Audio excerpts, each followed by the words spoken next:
Oh my god, I feel so far away. I know. I'm like, oh my god. Can I reach you? That's gonna be on the video. Yeah, like literally, I love it. I know. We're like, we did the whole episode like this. Okay. So it's funny when I interviewed Priya and we're like, oh, we're two Gujarati girls. What's been interesting is like, in her episode, and I'm posting these videos tomorrow, she talked openly about how she doesn't want kids. And that's like why her last relationship ended. And then I talked about like this idea that I finally have gotten to this place where I'm like, marriage may or may not be the end goal. I don't know. Like it's, and like there's no way to really control the children thing outside of like, I can go get a sperm donor. Like if, you know, the relationship thing doesn't work out, and I'm comfortable with that. And we said this in the episode, and then I cut the videos, and then we were watching the videos the other night together. And even though me and her both consider ourselves like open, especially me, we both got nervous about posting that online.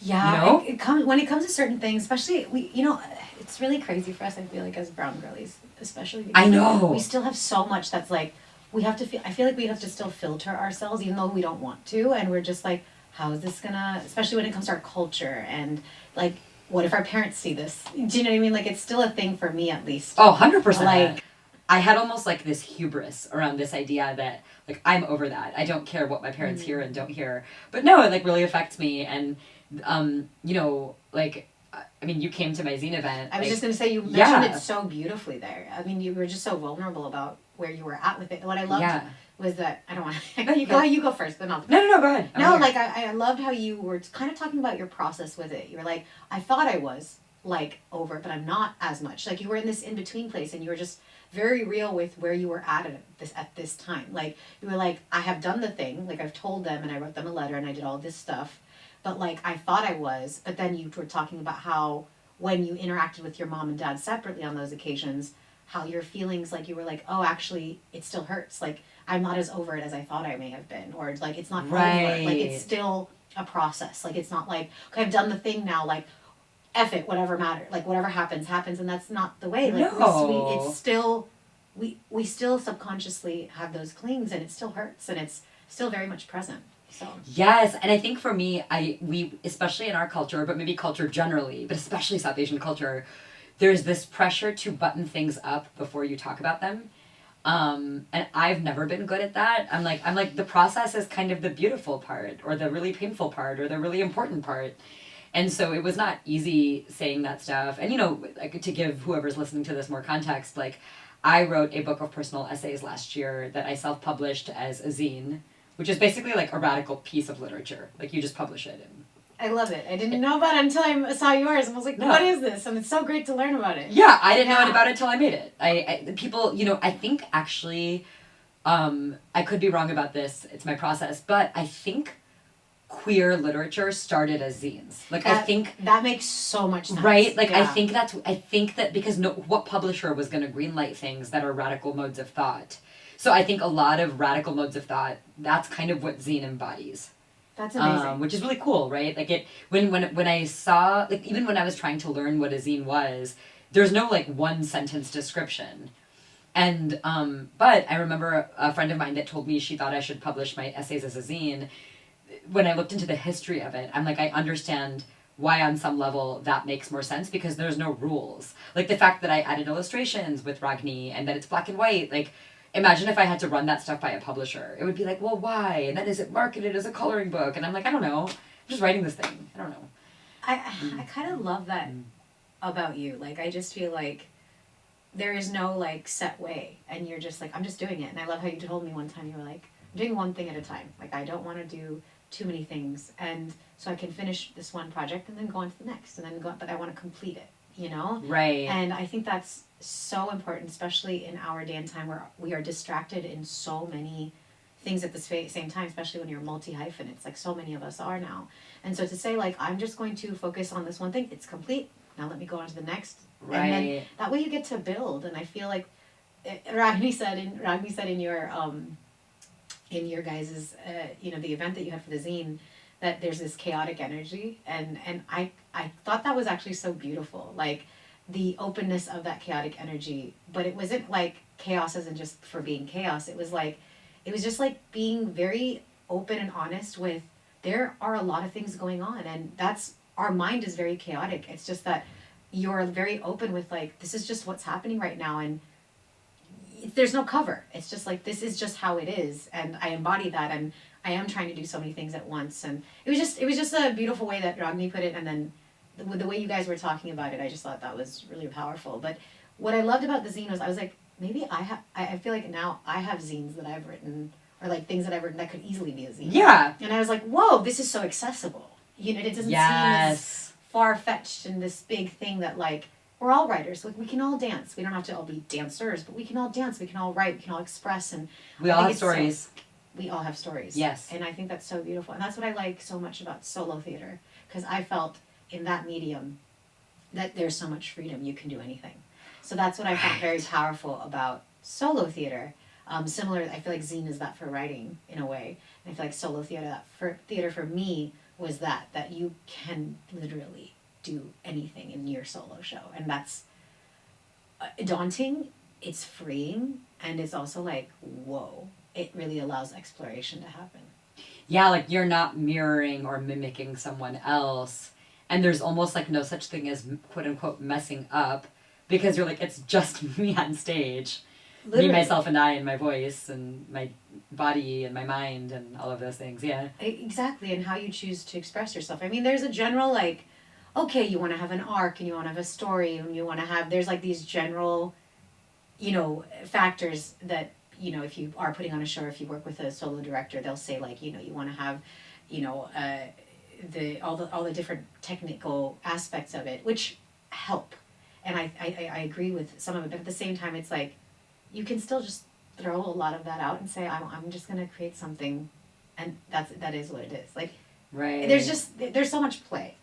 There's a lot of play. Like, even in the zine, it was a lot of play. Like, it came together. And you know, also for additional context, it's like, I wrote essays about, like, my sexuality and my abortion and things that I didn't, like, get courage and then write about it. I wrote about those things just because I needed to process them over the many, many years I've been writing for myself. And then I curated essays and barely edited. I mean, I edited a little bit, but not much. And then I put them in this zine, and that's why I felt like I had to tell my parents. And maybe I didn't, but I felt like I wanted to, because I'm like, I don't want them to find these things out from somebody else. And also, like, this is the place I want to occupy in the world. And I think what was painful for me is less that they were upset, and more, or especially my mom, and more that she didn't have any questions or curiosity about any of the things I shared with her. And I'm such a curious person. And that fundamentally feels like almost like a violation of our trust, of like, you have no follow-up questions other than you're embarrassed or whatever. And I'm not even faulting her. That's just the culture she was raised in and who she became through all the socialization. But it also taught me that a fundamental value for me in a human is curiosity. And I think that's a fundamental thing for me in any human being. I feel like we're all, so much of society in every which way is brainwashed. You know, and so it's like so much of religion, so much of whether it's politics, you know, capitalism, like there's so much where it's just like we're bought into this idea of what to be and how to be, when really the roots of it all is questioning everything, even the thing you're being taught. It's like your experience is your truth, not out of tradition and habit. And so I really resonate with you, and I want to be around curious minds. And it's hard sometimes to separate our blood from what we seek. And just because, like, at the same time, though, there's, like, we come from a culture that really, it's not just South Asian culture, it's so many cultures that have this, but like, it's culture that, like, really reveres elders and respect for elders and authority, but sometimes to a fault. And old world, new world, it's like you can respect people but without thinking that you have to follow their code of conduct.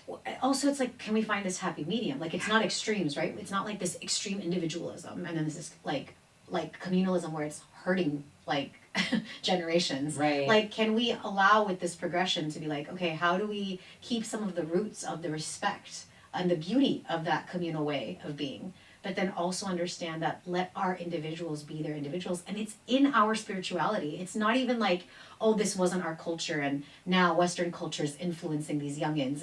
It's like in our, like, if you look at Buddha, if you look at all of these ancient teachers, they had to fight with their families and leave. Like, their families were not happy I about love them that. leaving. Do you know what I'm saying? Yes. Like, when Buddha left his house, like, he had to fight his parents and, like, tell his wife. And, like, to tell, like, literally, like, Yeah. they were not happy about it. Like, that's never going to change. Like, the parents not being happy about you choosing your own path. Right. And, of course, after he became this big entity, then they came around. But, like, there was a process of heartache, but Buddha said, and there's so many like Buddha. I'm just using Buddha as an example. Yeah. Like, are you saying we're Buddha? Yeah. I think yes. I don't know. Oh, we all have the capability. Let's say Yeah. that. We all have the capability. Are we becoming that? I don't know. But Yeah. you know, I think there's something there about that. And so it's this struggle of like, you know, because I remember the disappointment would hit me so hard. Like, I would always be like, I don't want to disappoint them. I don't want to disappoint them. I don't want, like, the worst thing is them being disappointed.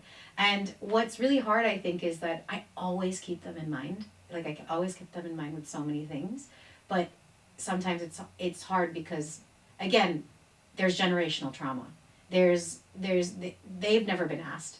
The generations before them were never asked. They never got a chance to, like, oh, what is it that I want? What is it that I want to do? Like, that's not even something that's looked at. So I feel like, you know, for them, it takes time to process. And I think that, you know, in a way, from what I remember in your zine, what you were talking about as well, like, we have to sometimes, even though we want them to, like, kind of get it, it's like, You can't force it. No. You can't. Just like they can't with us, we can't with them. We can, and it's actually unkind. It is. To be like, I want you to get there. It's like they can't. Well, also, you kind of created this over such a long time, and then for them, it was like all of a sudden. For you, it wasn't. For me, it was over like a decade. Right, but for our whole lives. Our whole life, But since we can understand, but like for them, it's like they're getting it at immediately, suddenly.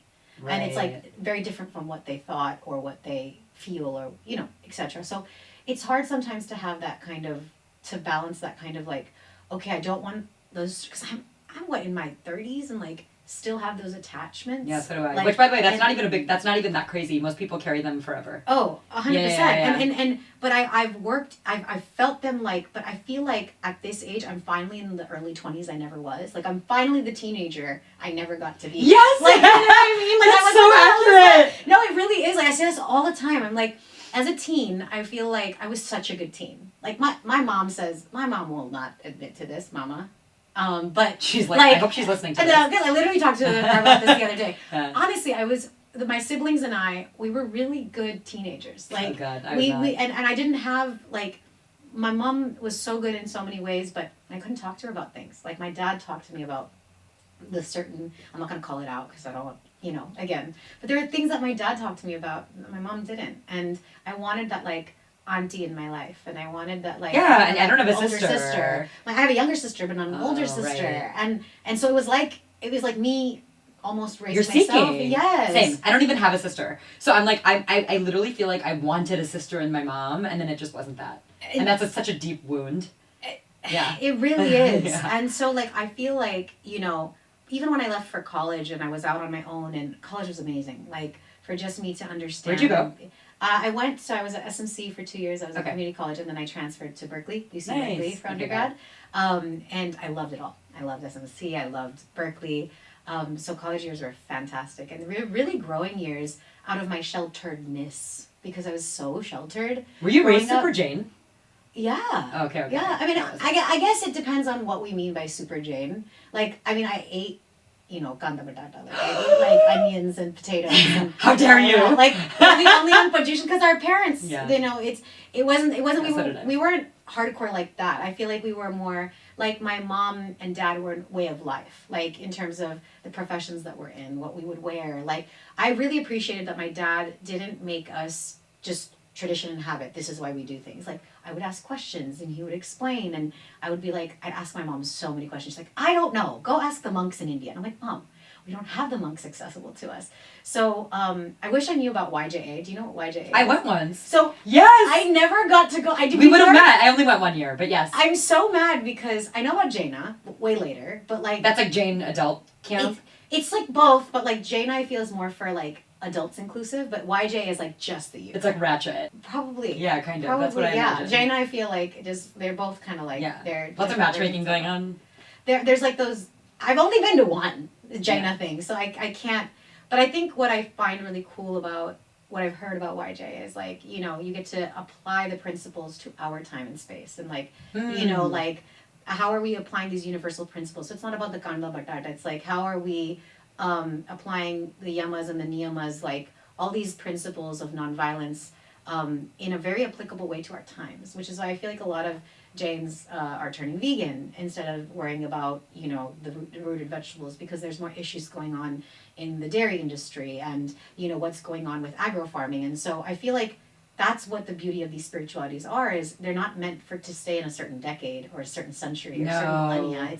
It's meant to be, how do we apply them to our time and space and adapt and evolve with these principles. So Sure. yeah, I think that's a beauty of it. But so as far as the way I was raised, I think that I really appreciated that my mom, I could just see my mom applying it in way of life rather than teaching me about it. And I was so influenced by those little comic books, you know, the Amar Chitra The Panchatantra. So Panchatantra Tantra is for like stories, like folklore, and then we have like Amar Chitra Katha and Diwakar Chitra Katha for like. What's that? They're like these like comic books, but for like. Ooh, I'm gonna look this up. But they're for like you know, history on Krishna or the Hindu gods or Jain Tirthankars or all their stories or great, you know, beings or, you know, folk tales over time of these real people. Now, how accurate they are, I don't know, because there's different lineages and versions, but that's how I learned a lot of my stuff, like these comic books. And so that combined with my dad allowing us to just like, he just like really allowed for questioning and curiosity, and then my own interest combined, I think it just led to, I mean, I did my master's in yoga studies, so, you know, I really was like, you were many years ahead of me. I'm like, I mean, it's not that I was not raised super Jain. My dad was Jain, and he just didn't, he didn't feel very connected to it. So we would go to Derasar sometimes, and I was in Paryusha, and I had Jain friends. That was the extent of it. So my spiritual journey has actually been completely self-instigated in my adulthood.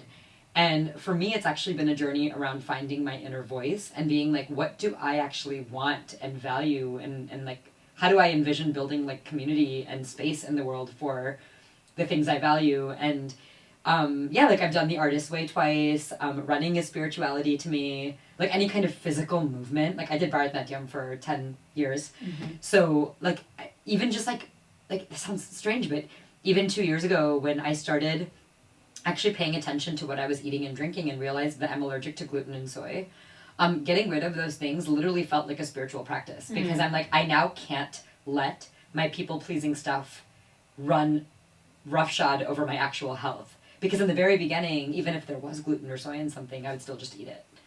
And so all of that has been this like deep spiritual practice for me. And now I'm starting to think about, what role does God play in all of this? And is God here? Is God out there? Is it a combination of those two things? I don't know. But there is like a stillness to listening to my own inner voice that has become my religion. I think what it is just exploring what it means for you, doing the work yourself. And I always say, like, that's what I think is really powerful about the Nastika dharmas. The Jains and Buddhists were called Nastik, you know, the uncouth traditions, because they were going against what mainstream society was at the time. And I think that what's beautiful about it is that it's the supreme energy. Like, I heard this version and it really was powerful. And it said, you know, the divine obviously lies in you, but you're working towards becoming the best version of you. And that's what you're bowing down to. You're not bowing down to another entity. You're bowing down to the best version of you. And so, you know, I come not from the monastery background, the Sthanakvasi Jains, not the Mandir Margi Jains. Which I, by the way, I know this is all new to me. I don't know what that means. Yeah, so basically it's like, you know, if anything, even though Jainism is so small in numbers, so small. 2% of India, and less if you're Marwari, than 1%. Oh, less than 1%, yo. Wow. Like it's really we small. are Jewish camp. So it's pretty small. Yeah, okay. And like, I'm not going to get into, I mean, I know the debates between Mandir Margi, Sthanakvasi, between Digambar, Shwetambar, like, you know, between the ones who are the monks who completely have no clothing, the monks who do have clothing. Oh, a nudist colony, that's cool. It's a whole thing. Digambar is like, I think I'm that. So I don't know, because Digambar is also, so certain Digambar traditions also don't think that women can have enlightenment, but then Shvetambars do. So there's a whole, like, because they have to not have clothing to be able to have liberation. And, but then if you don't, that's just a way to control society, really, because it's like, well, that's not the woman's fault that she can't walk around with no clothes on. I would if I could. It's out of the woman's safety. It's interesting that even enlightenment could seem gendered. Well, that's the thing. Like That's what? why. Well, no. So that's the thing is like that's why I'm down. No joke. I'm down with the Shwetambar tradition, which is like because of the 24 Tirthankars in Jainism, one of them is Malinath, and she's the 19th, and she's the only woman. Malinath, I see you. Yeah, of all 24, and according to Shwetambars, she attained it in the woman's body, and because you can. I mean, I'm much more spiritual. Like I actually almost take offense. I do take offense when people's only spiritual gurus are men. I'm like, that's so insane. Like, I just, to me it is, because I'm like, there's so many, I mean, women kind of embody spirituality, and not all women, but a lot of women. But I do find that most people in at least the community I grew up in, they mostly only are able to see like men as spiritual gurus. Yeah, well, that's a lot of patriarchy and misogyny in general, right? It's power dynamics, and that happens with anything. And that's what I think getting at with my upbringing. Like I found like there was just so much dogma, even in Jainism that's so small. I mean, like we see dogmatic practices everywhere, but I had to really separate the dogmatic stuff from what I felt was the essence of it, and that was difficult. Like I've studied some texts, and I've done my MA in yoga philosophy, including some STEM in Jainism as well. But you know, I remember like going through and seeing our family dynamics in India and being like, the way we're acting is like the least Jain thing possible. Like we're just Jain we're just Jain by name. Like what does this even mean? You know what I mean? And I just kind of be like really surprised because they would act, some of the members, family members or relatives would act like, you know, like all Jain up in here and like, but like be complete, like not nice people, not kind people to their families, to any other people. And then they'd just like fast a lot and be like, oh, I'm working on my sins. And it's like, wait, no, you don't get a pass. Like just because if you just do a whole bunch of fasting and tapasya, that doesn't make up for you being a horrible person. No. Like like that doesn't track. And that has nothing to do with, like, intention matters, awareness and action matters. And so it's not like, oh, you're super Jain, but then like you treat everyone else bad, but that's okay because you've done all this. That's not embodiment. That's like intellectualizing it. And so I just never understood. I was like, just because you do a bunch of tapasya, that's not going to mean diddly squat. You know what I mean? So I had to really separate a lot of what that means, and that's just really hard to do, and especially with our dual identity, cultural identity. I feel like it's like we're constantly navigating that, and so it's like it's really interesting for me to be like, okay, well, how Jain am I? You know, how Jain were we raised? And I do find that there's more Jain teaching sometimes that happens outside of India than it does in India itself. Sometimes where just in different places around outside. I think it's just anything of when people leave their culture, I think they really try to hold on to it even more. Yeah. So I feel like I've seen this in SoCal, like at the JCSC, the Jain Culture Center of Southern California. I've seen their pathshalas and I was so impressed. Like I was like, whoa, why didn't I have this growing up? Because I saw the pathshalas or these, you know, these little, and they had it divided for the little kids, the teenagers, and the adults. And I sat in each one of them. And I was so impressed because the teachers were not trying to impose anything. They would teach the principles, but it wasn't like, okay, this is ahimsa, this is nonviolence, what do we do? Like it was very real. Like with the teens, they were talking about bullying and how to deal with certain bullying issues. And they felt comfortable in the space with that teacher to open up and talk about these things. They would take a principle and be like, this is what's happening to me in school. Like, how do we apply this, like, given our circumstances, and like case-by-case examples. What impressed me the most was the adult section where parents were talking about very real issues that they were having with their kids. And it was like, that's real. You know, and also for shout out to the teachers to navigate these spaces and like be able to answer in a way that's not like trying to be imposy. And not being a therapist at the same time, but like really just having a dialogue and having a conversation. And kudos to the parents for bringing these questions of like, you know, I don't know how to deal with like my child in relation to if we're trying to practice Anikantavada, there are multiple points of view, or if we're trying to apply, these principles that we're talking about, from all the different yamas and niyamas. And I thought that was so cool. And I was like, we need more of that. Whatever that is. Like, I hadn't seen that before. And I was really, really amazed. And how beautiful for you as an adult to be like by your choice. Yes. And by something that you want to do rather than like it being imposed upon you, which happens so much with, religion and spiritualities in general. But I think what amazes me is that I don't like the fact that it's imposed that way when literally the teachings say the opposite. And it's like, well, like literally it's saying, there is no conversion. Anikantavada is saying, multiple points of view. And it's so aligned with science and physics. It's like, when I see it that dogmatic way, I'm like, it would turn anyone off. Do you know what I mean? Like, yeah. It's like, well, not everybody, but it turned me off. Well, it could turn anyone off. Right. Is my point. And so I'm just like, yeah, I'd rather like, that's why I think I remember at a very young age, like being like, okay, I'm gonna ask different monks. But then I would get different answers, obviously, because not everyone's gonna have the same answer for the same question. But I'd be like, yeah, I don't feel that. Like, I'm like, who are you as an individual? Why should I trust your answer on it? Like, I'd be like, okay, that's your point of view. This little me, and I'm like, I'm gonna ask the next monk. Like, I'm gonna ask another one. Isn't it wild how, like, it's so wild to me, but not wild to me. I'm sure it's wild to other people. To me, it makes complete sense after meeting you, that as a young person, that's what you were doing. You were going from monk to monk, asking questions. When I was in India, once every 2 or 3 years. No, my mom would be like, make a list of questions so you can take them all, because you can't call them. You can't, they travel by...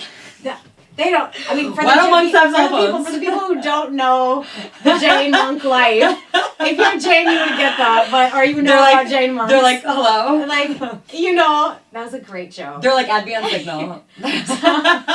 Apparently modern monks are using, like, microphones and stuff, so it's like, there's some... They're, like, live streaming on TikTok. Like, that's the monks I follow. Well, TikTok's bad in India. Sure. The monks are behind that. Other forms. I would die if there was a monk live streaming on like God. Twitch. You never know. You have like Joe Rogan interviewing a monk. I would watch that. No, I was gonna say, I think in that so many things. One, I'm working on my first solo show right now, and I'm gonna ask you about yours in a second, but I will say, one of the things that came to me in scripting my first solo show was, my director and I, shout out to Henry Kapersky, every time we're about to rehearse, we draw from my oracle card. We each draw a card, and that sets the intention for our rehearsal. And one of our very first rehearsals, I drew the Joan of Arc card, and I talked about how when I was 11, I had to pick somebody to do a book report about in school. And there was a list of people you could pick from, but I didn't like any of them. So I went to the library, and I picked the Joan of Arc book. And yeah, Joan of Arc was like burned at the stake. Like, she was considered a heretic and a cross-dresser, and she led the French resistance against the British Army. Why, as an 11-year-old, I found it necessary and like a calling to embody her at school is like beyond me. But I brought that up in one of our rehearsals. I was like, I don't understand like how I picked her when I was that age. And Henry, without even thinking about it, goes, time isn't linear. You were you. Like, it's not about how old you were. You were you. And so when you were talking about that story about asking monks these questions at a young age, it made me think about how time isn't linear. Mm-hmm. And even then, like, I truly believe me and you are on the same life, right? Like, you kind of know when you meet somebody, and I'm excited to talk about how we met. But before that, I think I want to ask you about your solo show, because I came to see it. Oh my God, when was it? Was this last year? Last year. June. Before I knew you. It was called The Anti-Yogi, and I don't want to butcher how you talk about it, but it was one of the coolest things I've ever seen. Oh, thank you. In my life. Not even just like in theater, but just in my life. But what motivated you? Tell me a little bit about the show and how you got there. Mm-hmm. So, yes, it is called, thank you, first of all, it's called The Anti-Yogi Liberation, Not Lululemon, and, it came about because I just it was a long time coming. I wanted to always do a solo show. I had seen a lot of solo artists. One of my co-directors, so shout out to Shamala and Dilo, you know, who are my co-directors, and of course Neil Agrawal, who's the amazing percussionist, the percussionist for our show. But I saw Dilo's show, Titi or Not Titi. I don't know if you've seen this. I have not. Dilo's show's amazing. Okay, I'll put it on my list. And I'd seen quite a few solo shows. I saw John Leguizamo's Latin History for Morons. It was like there was just so many shows I had seen, and I loved it. I loved the form, and I was like, there's so much freedom, there's so much exploration, you can do so much with it. So I always knew I wanted to do a solo show, and I just couldn't get the time together to do it. Then the strike hit, the SAG strike, the actor strike, and I was like, okay, this is the time. This is the time to work on writing and get this show together, because I'm not auditioning, I'm not acting, I'm not, you know, I wanted to use I was like, this is the time to work on it. And I had just been experiencing things in my life, you know, microaggressions, you know, within the yoga spaces as a yoga practitioner, as a eventually yoga teacher, as in the MA program, you know, where cultural appropriation was just like, it became a thing for me, like where I was like, I was starting to talk about it. At first I didn't even realize what it was, and then I started realizing what it was, and then having these experiences. I was always growing up a brown and non-brown spaces. Where'd you grow up again? Vegas. Oh, New York, right. New York and Vegas. But New York Wow, till I was 7, okay. and then Vegas. And loved growing up there though, had a great time. But like I just remember like figure skating, all the styles of dance, because I just didn't do Indian dance. I did like I did every style of dance. Me too, actually. My BA tap, ballet, jazz, yeah. Like I didn't do it till high school and college, but I was doing it all. And like, so figure skating, dance, yoga. I was the only brown person. Like, that is so not sad. only in the studios and the certificates, in the MA program, like period. Like everything I did, I graduated from my BA from in Berkeley from dance performance. The only brown person in the entire program. Not surprising. Also at Berkeley, you've got students in med and business and all of that, right? So like, I mean, but I was that was my thing, like, you know, and it didn't per se bother me, but I definitely noticed it and without realizing it. And I tried to bring my culture in different ways, and there I have a lot of stories of, you know, being in those spaces and having those interactions. So I think that when I was in the MA program, I made it a point that every semester, every paper I wrote turned also into an artistic project. So it was and it was always like some kind of social justice aspect or perspective, and one of them was about the bindi, which I also bring in the show. And so each one became these little mini projects, and my thesis also was dealing with a lot of these topics. And eventually I realized when I was writing and exploring with Shamala, one of my co-directors, that she was like, because I had so much writing. I had so much writing that was just piling up over the years.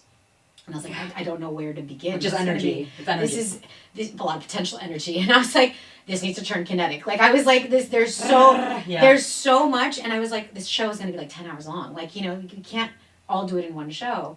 And Shamala was like, I think it's going to be about yoga. And I was like, I don't want it to be about yoga. And she was like, it's going to be about yoga. And I was like, do you know the responsibility of like talking about a practice and then explaining it for the people who get it, who don't get it, and then also talking about your story, but then not making it too lectury? Like, it was such a challenge to be like, okay, I'm going to take this on. And it was like 5-6 months of writing, editing hell.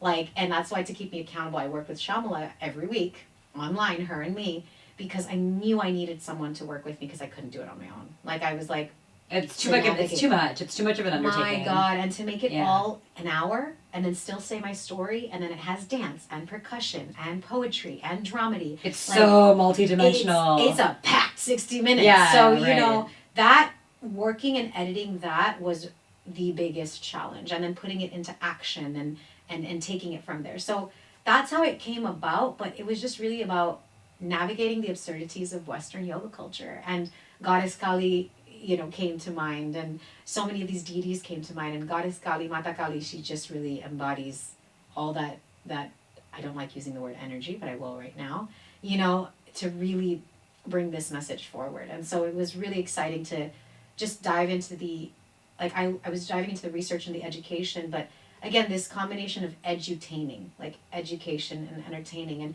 before I could even say depth of my story, I knew I had to get anti-yogi out, and I have to get sensuality out, because my part 2 is sensuality. So my first show is anti-yogi, which is on spirituality, and our script was 56 pages long. We had to bring it down to 26. And so that remaining 30 pages is my second show, sensuality, because we just couldn't put it all in one. And Shamala was like, you don't have to. I was like, I can't kill these babies. And she's like, show 2, part 2. This is not. And I was like, I love that. Then I could breathe. I was like, oh my God. So I had to, create that. So I was like, that's why part 2, sensuality, is coming out next year, because I was like, I can't. Say more. What is sensuality to you? Oh my God. Like, sensuality, it's the, people think it's the opposite side. It's the same coin of spirituality. It's the human experience. And people love to put spirituality and sensuality in opposite ends and say, again, this binary, right? This black and white. And actually the human experience of engaging through our senses and disengaging from our senses, essentially yoga and sensuality, are really the same. It's about that human experience. And it's in our scripture. So, like, it's not something over time, through many filters and through many, patriarchy, politics, colonization, sanitization from nationalization, our forms have been through so much that we don't even realize that sensuality is a part of our culture. It's a part of our spirituality. It's a part of our human experience. And it's just part of a human experience. And it's so powerful. And I think that being in touch with that as women, especially, is so, so important. And so this goes on a journey, again, with this edutaining thing. I have to get the edutaining out before I can even get to more layers of what I want to talk about. Sure. So. And by the way, like, I remember with your show, I mean, it was last year, but I do remember, I mean, it's a very, kind of like a dark comedy, in a way. Yeah, right? I love how you it is. It's kind of like a dark comedy about the ways in which white people have appropriated yoga and our sensuality and our spirituality and our, like, I see it in so many different aspects of life out here where they will see us as barbaric, but they will take our things. That's right. And it's interesting for me because I'm definitely somebody that toes that line of, I do love cultural appreciation, but I think I know when something is appreciation versus appropriation. You can tell the intention. It's not that hard. It's not that hard. It's actually very direct. It's very clear. Yeah. People be like, well, how can you tell? No, you can tell. You can tell. And people of color can appropriate. It's not like only white people. I always try to mention that as well, that people of color can appropriate other people of color. It's not like limited. Appropriation can happen in different ways. It's just that the majority that we have. South Asian people appropriate their own culture. Are you kidding? Most of it is a performance of their own culture. Let's talk about that. Yeah. Like, you know what I mean? I'm like, oh, this is a Bollywood theme? Or you can feel it, right? You can feel it. You can feel the intention behind it, the authenticity, the genuineness. Is it healed or unhealed? Like, here's the thing, right? Like, we as a community, I mean, I love being South Asian, but for me that means something very specific. It means I love building community. I love asking for help and receiving help from others, because that's how I grew up. Like, I grew up in a really big Gujarati community in Troy, Michigan. I love just like being in my pajamas without my bra and drinking cha. Like, there's very specific elements of it that I love. I love the humor in it. Like, my mom always tells me that she feels like I'm even more Indian than she is. She is like, you remind me of almost like my friends or my community back in India more than you do of like my people here. My cousins say that to me all the time. They're like, you're more Indian than Indians themselves, and it's such an interesting what makes us what makes us Indian inherently, right? And what is it us knowing our history, us knowing our culture, us practicing those cultures? Like, what does it mean to be brown? You know what I mean? And it cannot be versus performing brownness. Well, and for me, I mean, even you talked about my zine event and how it was powerful that I shared my stuff while in process instead of buttoning it up. And to me, that is spirituality. That is being South Asian. But sometimes where I get lost in South Asian American culture specifically, that's what I know. It's what I grew up in. There's such like an obsession with being successful and perfect. And when that is infused too much into something that I'm witnessing or experiencing or attending or whatever, I feel so disconnected from it. I'm like, to me, it almost feels like the only way to show up as South Asian and be honest is to actually be like, oh, I've experienced trauma. Like, show me an Indian girl who has not experienced trauma. I dare you, right? Or show me your vulnerability, or show me your spirituality. And if I don't feel that on some visceral, deep level, I don't feel connected to the thing. You know, it's interesting that you say that, because as brown, as, you know, I feel, or, you know, it's just interesting to me because I just feel like, as brown as I am, and I'm very proud to be brown and of the culture, and to be Jain and all of these things, but at the same time, I'm like, I'm a human. I'm a human as part of this planet. Like, yes, I'm of this world, and I'm not trying to say that in a wishy-washy of the earth. I'm not trying to say it in a woo-woo way. No, because sometimes it can come off like, you know, not me saying it, but just like sometimes people will be like, you know, I am of the earth. Well, that's not of your, but that's not what they think of you is none of your business. Oh, no, not what they think of me. But what they say. Yeah, you know, what I hear other people say. Like, I'm talking about my judginess. But like, you're like, I'm saying I hate them. No, it's you can tell when it's woo woo. So I again, intention. So I really feel, first and foremost, how are we respecting the elements of this earth? We are made of the soil, the air, the sun, the water. And if they're poisoned, so are we. Can we all align on that? Like, that is the essence of what we need to talk about. This is what Indigenous voices have been saying around the world for eons, and continue to say. Their ways have always been the way, called savage, uncouth, civilized, until, you know, industrial revolution and capitalist culture and colonizing culture takes over everything. And then we're adapting those ways around the world because, again, to find success, to compete with the Western worlds. And I think the South Asian minority is very interesting in this country, because I feel like we're people of color with privilege and entitlement, in a way. Mm-hmm. And so, like, I feel like we came in, for the majority, not saying everyone. There was the Punjabi the Punjabi Mexicans that existed, like the Punjabis that came earlier on in the 40s as well. But for the most part, you have the wave in the 70s, 80s, 90s, 2000s of, you know, South Asian Americans coming as doctors, lawyers, engineers, which is not the story of most people of color in the country. Like, if you look at Black and brown history, indigenous communities, different tribes around North, South America, that's not their history. And so we came in a very different place at a different time. Not that that's everyone's story. There's a lot of other stories of our South Asian immigrants as well. And we try to align with that privilege because that's what seems successful. And I get it. To survive, to be seen as taken seriously, to not be looked at like, it's like tiers levels of racism, you know? And it's very interesting to me because I'm like, we need to understand our privilege and our entitlement as people of color. Sure. And how are we, you know, either perpetuating those stereotypes or how we look at how and in our own families that exists, and also how we need to educate ourselves on the history of this land, and beyond just like Black Lives Matter. Like, how are we? No, but seriously though, like when I don't mean to laugh. No, it's true. Like when I see Bollywood celebrities in India just wearing Black Lives Matter because it's a trend, I'm like, unless you're actually supporting, it's because there's no Black lives in India. So you can just wear it because it's a trend. Like, it's like the coexist bumper stickers in Seattle. Like, literally. I'm like, it's easy to coexist when you're all fucking white. and so I'm just like, how are you... The Black Lives Matter for India is supporting the Dalit and Adivasi communities, the ones who are treated as lower caste and class. And how are... It should be... If you're wearing the Black Lives Matter, where's Dalit Lives Matter? Adivasi Lives Matter? In the work that's happening in India. Well, and then that would be too much confrontation. No, it's a thing that's constantly talked about, but what are we doing with the indigenous voices of India? You know, the tribal communities of India.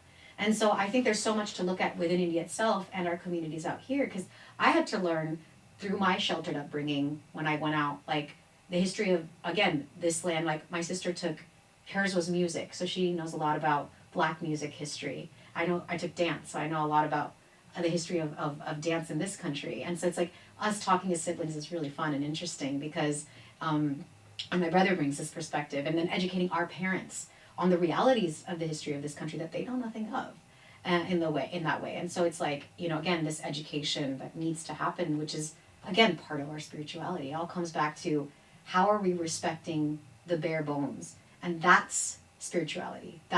It's a way of and life. Human connection, right? It's a way of life. And that's exactly what this is. And so I think that part gets cut. Completely overlooked. Completely random, but when you were rehearsing for anti-yogi, cough, what's like one of the weirdest things that I wish I could almost have had a camera that followed you around during those rehearsals because the end product was so cool. Like, tell me a weird story. Tell me oh my god, the BTS. I love doing Q&As after each of my shows because we talk about a lot of this and depending on the questions we get from the audience. But I wish there were cameras because that was the most chaotic. I would not recommend it to anyone, what I did. Dead. In that process, it was not healthy. But I definitely did have help. And I think having... Why was it not healthy? Well, because I was, like, obsessed. Like, it was just, like, it was, like, I wasn't eating, drinking, like, on time and getting enough rest. And it was just so nuts. And I was able to pull it together, I think, because of my experience as an athlete and as an artist and a dancer. Like, I was able to, like, all right, let's just make the cardio ability. Was like we're just going to make it happen. Like, the performing was like, you are not going down. Like, I don't care if it's bad, ugly, whatever. So I think what helped me was having a deadline. Yeah. Investing in myself for the first time.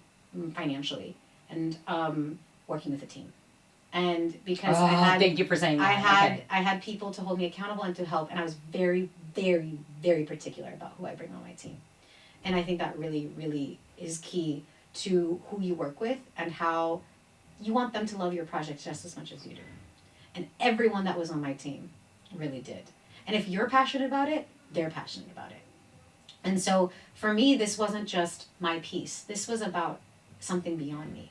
This was about a practice. This was a voice for South Asians that isn't present in the yogic space. This was, and I always told myself this in the process. I said, this is not about you. So if you're doubting yourself, if you're like, how am I going to do this? This is about you. This is about the work. So I'd constantly tell myself... Take your ego out of it. You have to take your ego out of it. Well, it was very yogic in the sense that I would tell myself, don't be attached to the fruit of the actions. Focus on the work. So I think I worked on it so hard that by the time performance came around... The container was there. I didn't feel confident, but I got to enjoy myself. Right. Like, the prep was there. So... You can't take that away. If you prep, you prepped. You prep... No, and I my first showing, because it was my first solo show, my first production, my first playwright, my first time putting up anything like that. It was my first everything. And so I was really nervous, and... I didn't know how people were going to take it because it's not your typical solo theater where people are like, oh, it's too didactic, it's too edutaining. Like, we don't need to hear about a lecture. Like, just tell us how you feel, tell us your story. And I think what I realized is audiences are ready to talk about some serious shit. Like, yeah, I love that. It's like, and also, one of the rehearsals I was having with Henry, it was unholy, and I told him about the tradition of, you're supposed to be burning your fears. That's part of holy. And so at the end of our rehearsal, he had me out loud say each of my fears about the show, and then I wrote them down and we burned them together. Oh, interesting. And one of my fears was, what are people going to say? Because my show is about, I tell a story about a solo trip I took to Paris last year and dates I went on and a writing class I took, and I get very honest and it's very sensual.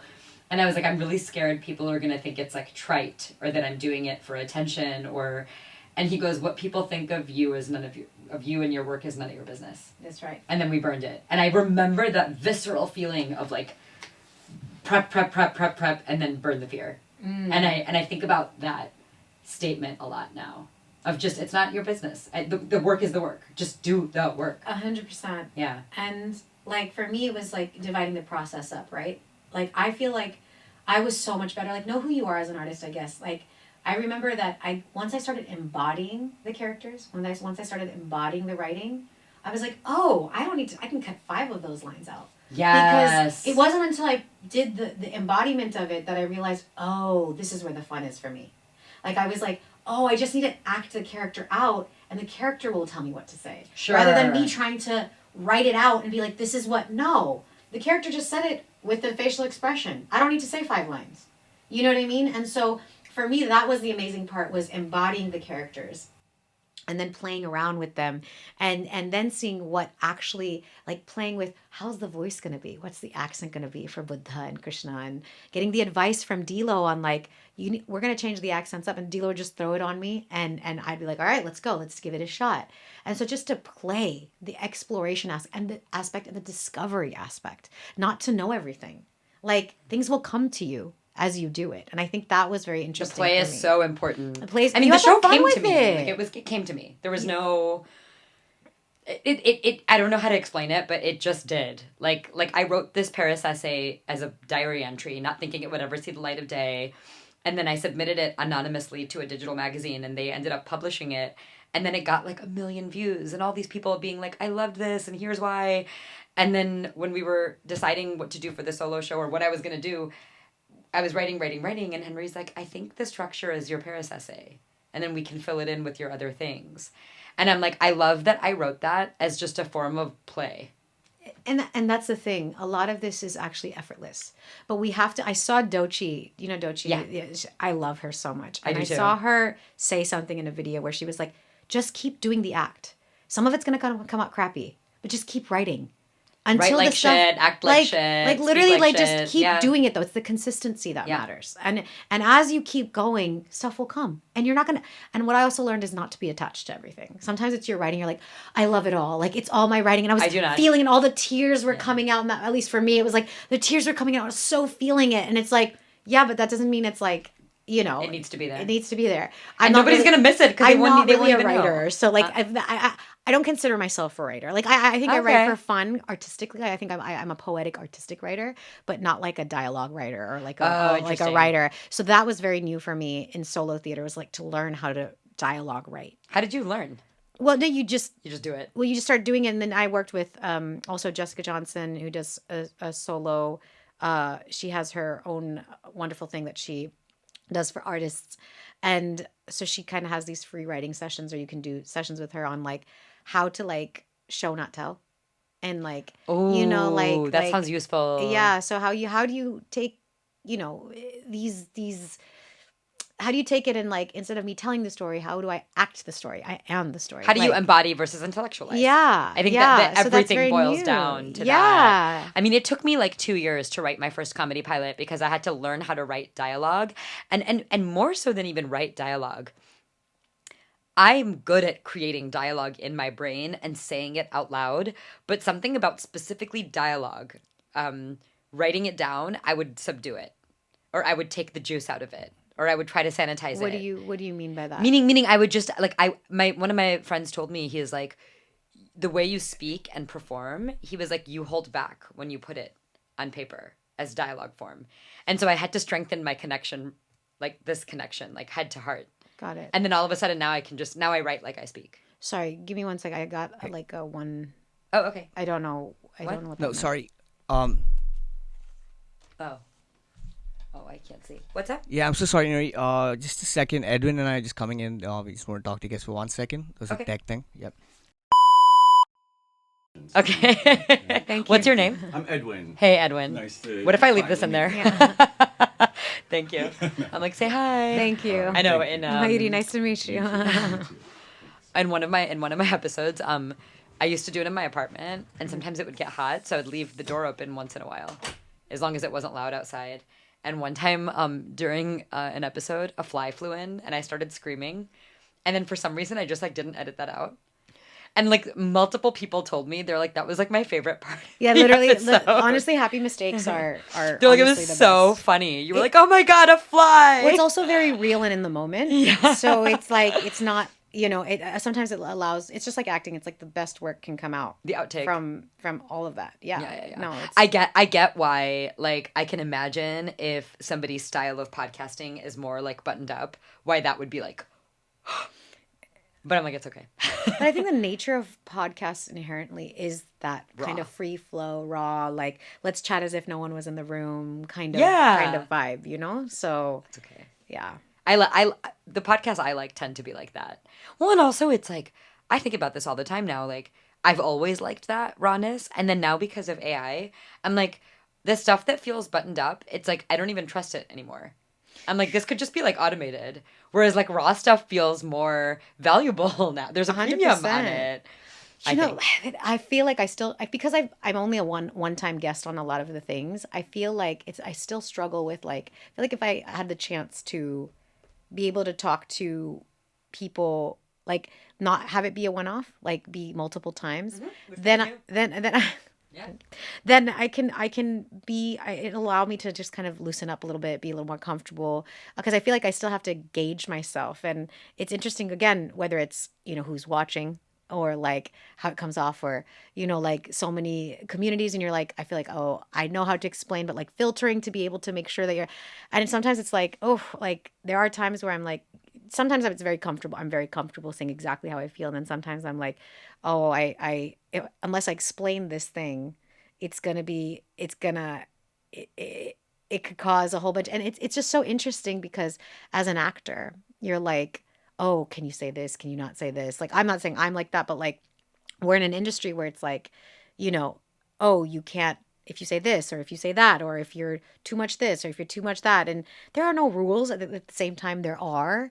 And That's why I don't feel like an actor. I can't abide by that. It's no, I don't think that actors are abiding by that per se, but I think like the image of who you are before, if you want to make it, or before you're up and coming, or it's like you have to be careful. No, even I feel like even more now, like with cancel culture, which is great for certain things, but I also feel like sometimes cancel culture can be like, are you completely taking that out of context? Do you know what I mean? Like, are you cancel? I'm like, I kind of feel like, at the end of the day, whether or not this is right or not, I do feel like I do think about that. Like, oh, is it okay to say this, or is it okay not to?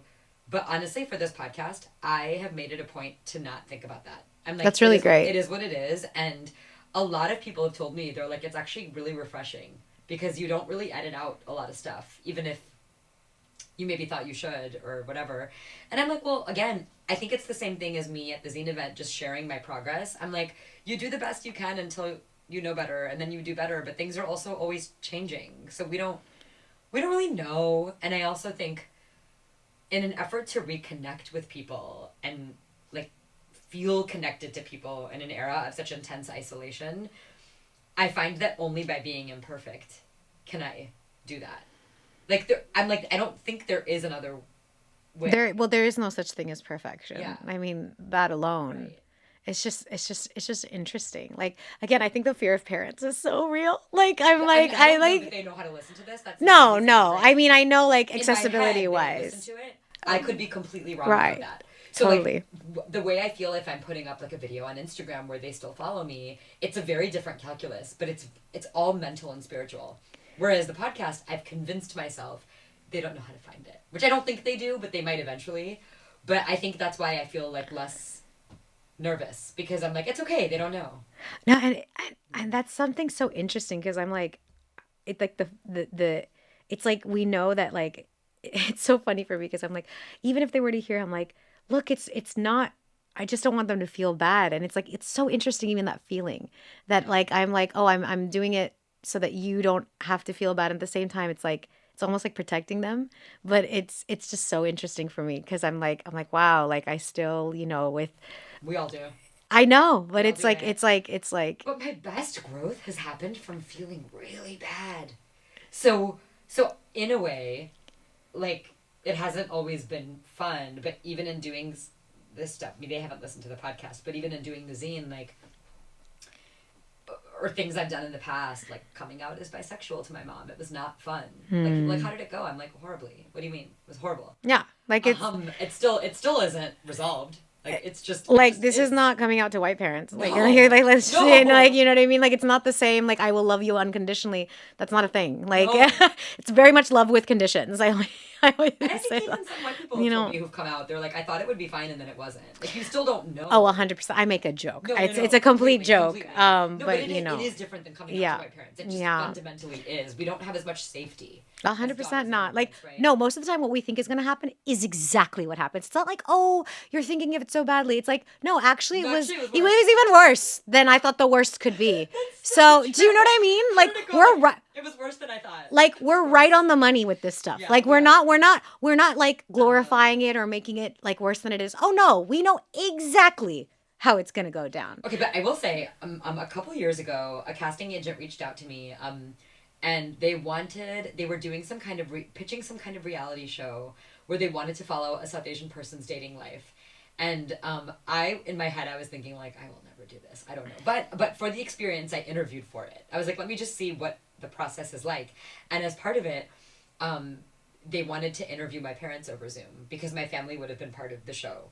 And I didn't know many details beyond that. Like if I had gotten it, they would have told me more. But there were so many interesting things I learned from the process.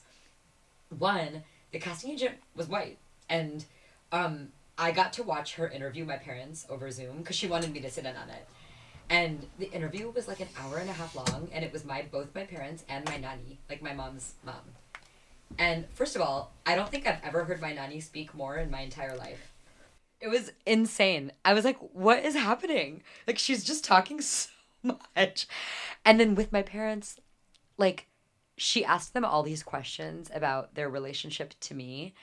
And by the end of it, I was sobbing because they said so much to her that was so kind about me that they've never said directly to me. And most of what they said about me revolved around, Aneri has really given us the opportunity to grow as people. They're like, she's never not told us the truth. She's really open. And while we may not always like it in the moment, they're like, we feel so lucky to have a daughter like her because how much. And I was literally, they've never, even before and after that, many years ago, they've never said that to me. And Mary, like, do you know how precious that is, girl? Like, I was sobbing. There's something that we need to know. Our parents will never say it to our face. Never. I have to hear from the aunties. I have to hear from her friends because they know, like the love is real, you know, and our love for them is real, and the hurt is real, and like, you know, our worrying for them not being hurt, it's all real, and it's beautiful. It's just sometimes the love almost kills us. Do you know what I mean? It's like, or sometimes it's not love, it's attachment, or like something really strong. Or whatever, yeah, it's so much, and so how beautiful! What a moment. You know what I mean? Did it work? Yeah, I'm really sorry. Yeah, it's working okay, but it's like battles between. No, you're good to go. And the left side. Yeah, you're good to go. I like my left side. So that is your left side? So that's good. At least there's that. Oh shit. Battles, you know. But it doesn't matter. I've sat on both. I just have a thing for my left side, and my piercings on my left, and I have a rotated I do like tooth. your piercing. Yeah. Thank you, and I have a rotated tooth on my right. And so I like your rotated tooth actually. Thank you. No, I like it too. Yeah. It's personality. Yeah. I remember like a dentist being like, "Do you want to, like, you're an actor? Do you want to like get the Invisalign to straighten?" And I was like, "No, thank you." I was like, "It's all right." I was like, "I have really crooked teeth on the bottom, but nobody sees them." So well, you don't have. It's not crooked in a bad way.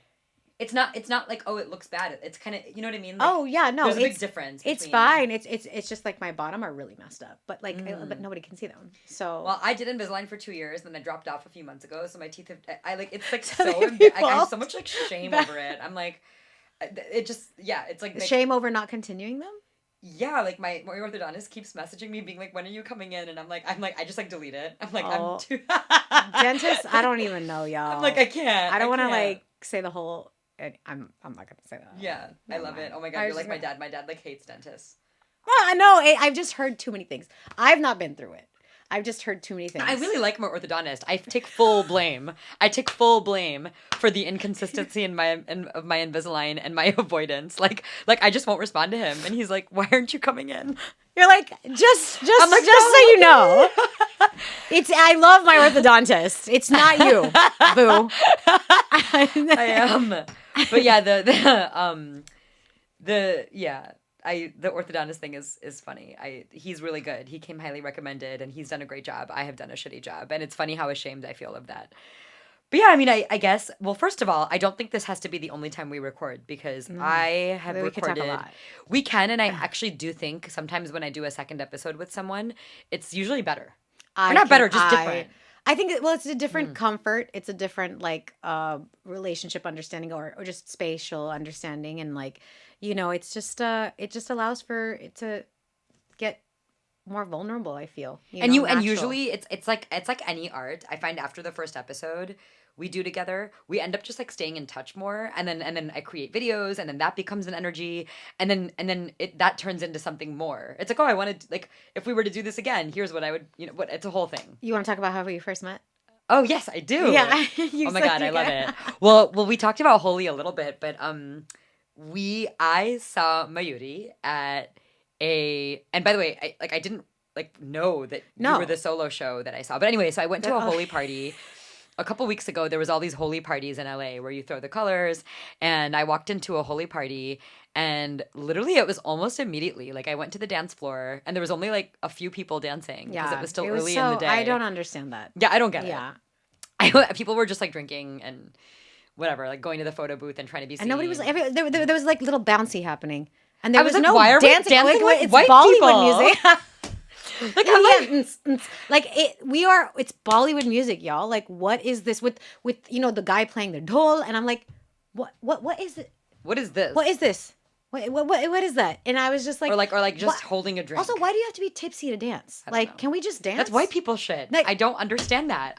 Truly. So she was the only one. Mayuri was the only one person dancing, and we both were getting like so messy, and like I ended up just taking off my shoes, and literally we were dancing for hours, and then finally after about an hour, you're like, "What's your name?" Yeah. And I was like, "Aneri."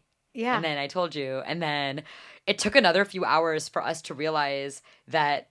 So I I was like, when I heard your name, so yeah, I can't dance with shoes on. I no, have to neither take can them I. off. And Asian household rules apply on the dance floor. Also, as a dancer, I need to feel the ground. Like, Yes. I need to feel the floor. Yeah. And that's why everyone's slipping too on that floor. But like I heard your name, and I remember my friends Reina and Siona, and they were like, they've been wanting me to meet you. They were like, we have this friend, her name's Aneri, and I really want you to meet her. She was not able to come to our little gatherings. And I was like, are you that Aneri? Are you the Reina Siona? Yeah. I was like, and you were like, yes. And I was like, you're the one they've been wanting me to meet. And so it's just, what I loved about that is we connected through dance, like just we did. And energy. the same dance energy, and just like we were just both there to be like, we're here, and we saw each other, and I was like, this is just how naturally, and I literally texted them, and I was like, I found the Aneri. Like I was You're like, like, I I was found like, her. we naturally. Yeah, collided. energetically connected. Yeah. Like I remember you looked up at me and you said, "You're so clear." And I loved that. I'm like, I have worked really hard on that. Like not on purpose, but you know what I mean? Like I have No. cleansed so And even if much. on purpose, like Yeah. it is. Again, this is the work. This is the work. spiritual work Yeah. that most people won't do. It is Holi is one of my favorite holidays. But literally, I was telling Reina and Siona about the experience of like people like were not really dancing until they got drunk, and Reina was like, "We just need to like go old school and just do it in a park." But That's that's it. my favorite. Yeah. Honestly, I don't want to go to those. I want to go to the park ones, but I don't have any nearby me, and everything's ticketed and so expensive. And I was like, I need to go to at least one. Yeah, So yeah, actually, my totally. friend invited me, so it wasn't even like me going there on my own. My friend was like, I have a ticket, want to come? And I was like, sure, okay, go. So it was very like, That's what happened to me too. Yeah. My friend was performing, Priyanka, and so Okay. She's So we like, both came on free tickets. We're Yeah. so brown. Yeah. So- I think it was a really fun event. Like I did. It No, was. yeah. I mean, I loved all of the vendors and stuff in the back too. The oh my massage. god! Wait, remember the massage bit? There was also this like little vendor in the Oh my back God. where Oh they my were God. testing. Your reaction. So there was this one company sponsoring the event where they were testing people's immunity with the machine. Yeah, I've and I was never like, seen why before. not? And I was like, you can test that with a thumb. Yeah. I was like, or thumbs, or what? I can't remember what I don't it know was. what it The was, palm. but I put my thumb on this thing, and I'm thinking like I'm pretty healthy. I run, I dance, I like eat pretty well, and then the test results come back, and they're like, "You are just above an F grade for your immunity and health." I was a D. They're like, "You're a D." I'm You're like, like a D plus. I'm like, what should I do? And they're like, you should eat more blueberries. Oh, that was that. Okay, that cracked me up. I'm like, I was like, is this my lot? Like they were You're like, looking. I eat blueberries. They were literally looking at me horrified, and there was these guys behind me in line, and they were like, "It's your last day on Earth. Like, what do you think you want to do for the rest of the day? Like, are you okay? Do you want us to spend time with you?" I'm like, "I just met you, so no, I don't want my Oh. last day on Earth Yo, oh to be my spent God. with you." It became like a thing. Like one of those guys, Jesse. Shout out to Jesse. He texted me the next day, being like, "Hey, just checking in. Are you still with us?"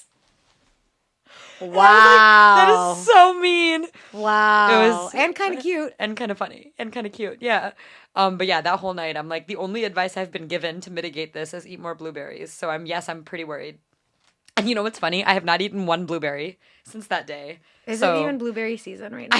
I don't know. I'm just saying, if we're gonna be going with the natural stuff and not the fact that every produce is available to us at every season, which is not normal. But anyway, That's its own whole thing. But that's yes, that's its own. it was not just getting into that. It was just yet. literally like it's over for you. Like, what do you want to do? The guy was like, "Do you want to go to Vegas tonight?" I'm like, "If this was my last day on Earth, I would not be going to Vegas." I would go to Vegas because my parents live there, but mine do not. no. You're still in Michigan. I don't know why I would go to Vegas. Like that'd be like the weirdest. I'm like, I will die. You could take life out of me, but not gambling. It's funny what you say about the dancing though, because I feel like actually going back to when you were asking me about sensuality, like what does sensuality mean to me? It's funny because a lot of my life, I'm a very expressive dancer and I'm very comfortable dancing. And I people say they see my essence the most when I dance. And, whether it's salsa or bachata, or hip hop or West African or, like whatever style I'm doing. And some of these forms are quote unquote very sensual, and like there's a different language that happens when you dance, like especially when it's social dancing and partner dancing and you're meeting someone for the first time who you've probably never even known. And there's this language. And what's so beautiful for me when it comes to partner dance or just dancing in general is that I can tell so much about my partner, guy, girl, doesn't matter, in 30 seconds. Right away. Because of how they lead you. Are they giving you space? You can tell their personality. Is it about them? Is it about you? Is it about each other? What's the exchange based on if you're a lead or a follow? And generally I tend to be a follow. So, I let them lead. But it took me a long time to get into partner dancing as a follow because I'm so used to being a lead. Like leader, just like knowing my stuff and knowing my dance and just who I am. I'm very Aries, probably the only time I'll ever say that. Very fire. And I would sometimes back a lead if the guy didn't know or if the lead didn't know what they were doing. I'm Aquarius, by the way.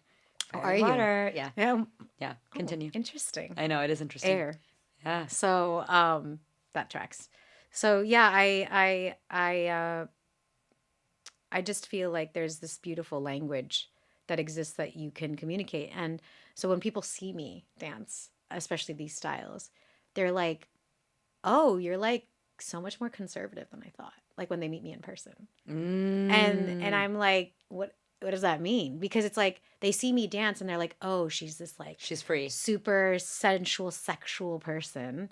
And then like when you meet her, it's like when we meet you, I don't know if they use the word conservative, but it's like, "Oh, you like you're I don't know if it's reserved or like you're not like the way you are when you dance." And I'm like, sometimes I take things and I'm like, okay, I completely understand. Like, but it's like, we don't have to be these, like, what does that even mean? Like, why is it so separate? Or why do we assume a certain, it's almost like people assuming queer people are polygamous. Like, it's like they don't go hand in hand. You've just decided to associate them with each other. Exactly. And it's like, why does that, what does that even mean? Like, oh, because I'm not splaying my body for you right now, you're just like, oh, but you dance like that, so you should be wanting to, like, jump on me. Like, what? No. Like, that's dance. And that's a language. And that partner and I have an understanding. And if they get raunchy with it, I let them know right away. I'm like, I can tell the intention.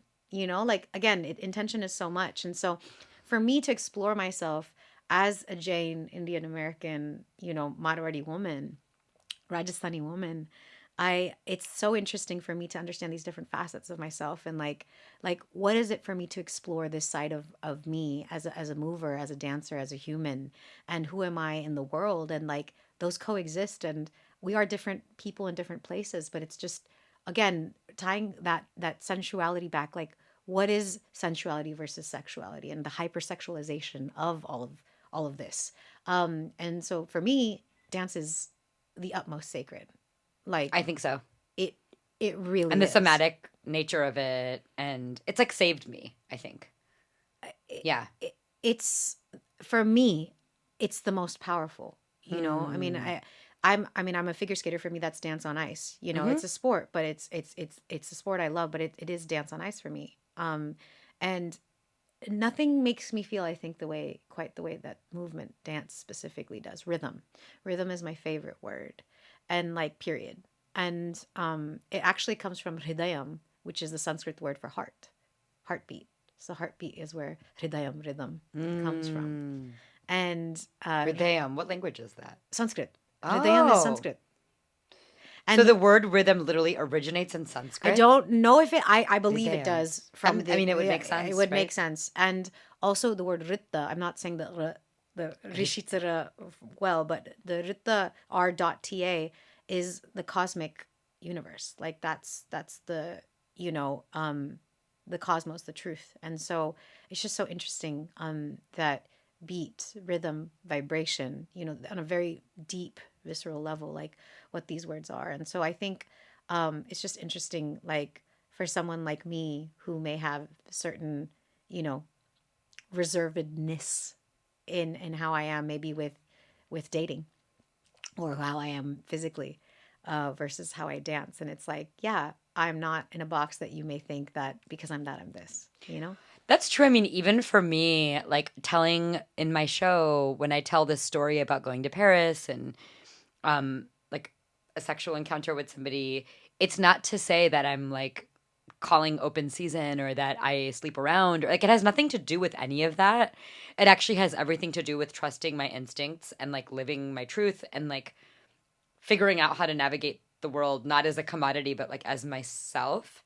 And I've definitely experienced and felt insecurity around, are people going to perceive it as just she's just telling a sex story, and that's not what it is. And I think they're not, and even if they are, that's none of my business. It's really just about, yeah, like, and even with me, I'm kind of dorky, but I think because I do like talk the about cutest. like Like, like I I'm a love little it. bit goofy, and I so love it. people will sometimes, the first time they realize that, I can tell that for some people who are not as clear as you, that's surprising, if that makes sense. Like they're I think especially my voice also comes off as very kind of serious, Ah, and right? deep and like And with this deep, and gravitas there's like and a yeah, resonance, it's a and beautiful then voice. Might I thank you. add. Yes, And so I think it defines me. It's like because I've it's had like this, their persona in a because way. I've had it since I was 6 or 7.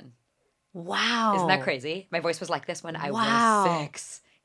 No, but that says something. An old soul. Like there's something Yeah. about that, right? Like how you were saying, time's not linear. Yeah. Like And it changed how people around me treated me since I was so young. Not in a yeah. bad way. It just was No. so potent. Like now it doesn't seem so odd because Well, you're an I'm like an adult. adult. Yeah. But when I was 6 or 7, people would literally, it was like I had to always there was a constant and consistent shock factor when I would speak Wow. to adults. Wow. And it wasn't bad. It was just like they would literally be like, "Oh my God, you sound like an adult."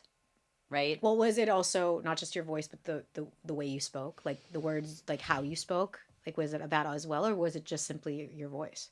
I don't, it's almost like a chicken and egg. Mm. Like which one came first? Did my articulation come because people assumed I was older? Or was I articulate and then it happened? I honestly don't know. I'm really curious what we would have been like as little kids to each other. I know. I was a That'd be big so reader. cute. Like I read out stuff out loud all the time. That's so cute. It was part of it. But when I look back, I mean, I couldn't understand it at the time. But now, look, as an adult looking back, I'm like, wow, that was really like defining that my voice was like this from such a young age.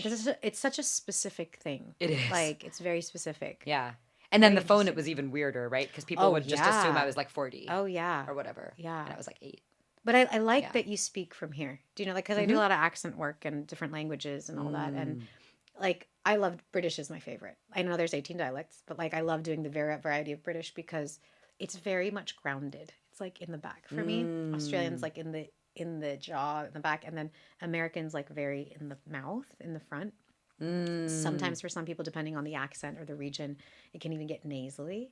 But there's a groundedness about how deep your voice can be. Where is it coming from? Where is your truth coming from? Is it coming from your gut, or is there like something blocking? There's Right. something. Our voice reveals truths. I'm not a voice coach or a singer. I like to sing for fun. I'm not a singer, but like I love like Voice is amazing. voice is amazing, and it reveals so many truths about where a person's at, or where their insecurity could be, or like where they're having trauma, or like where it's coming from. And I think that there's something to be said about that. So I mean, my goals have become less pragmatic and more, well, my only goal last year was to speak from a deeper register.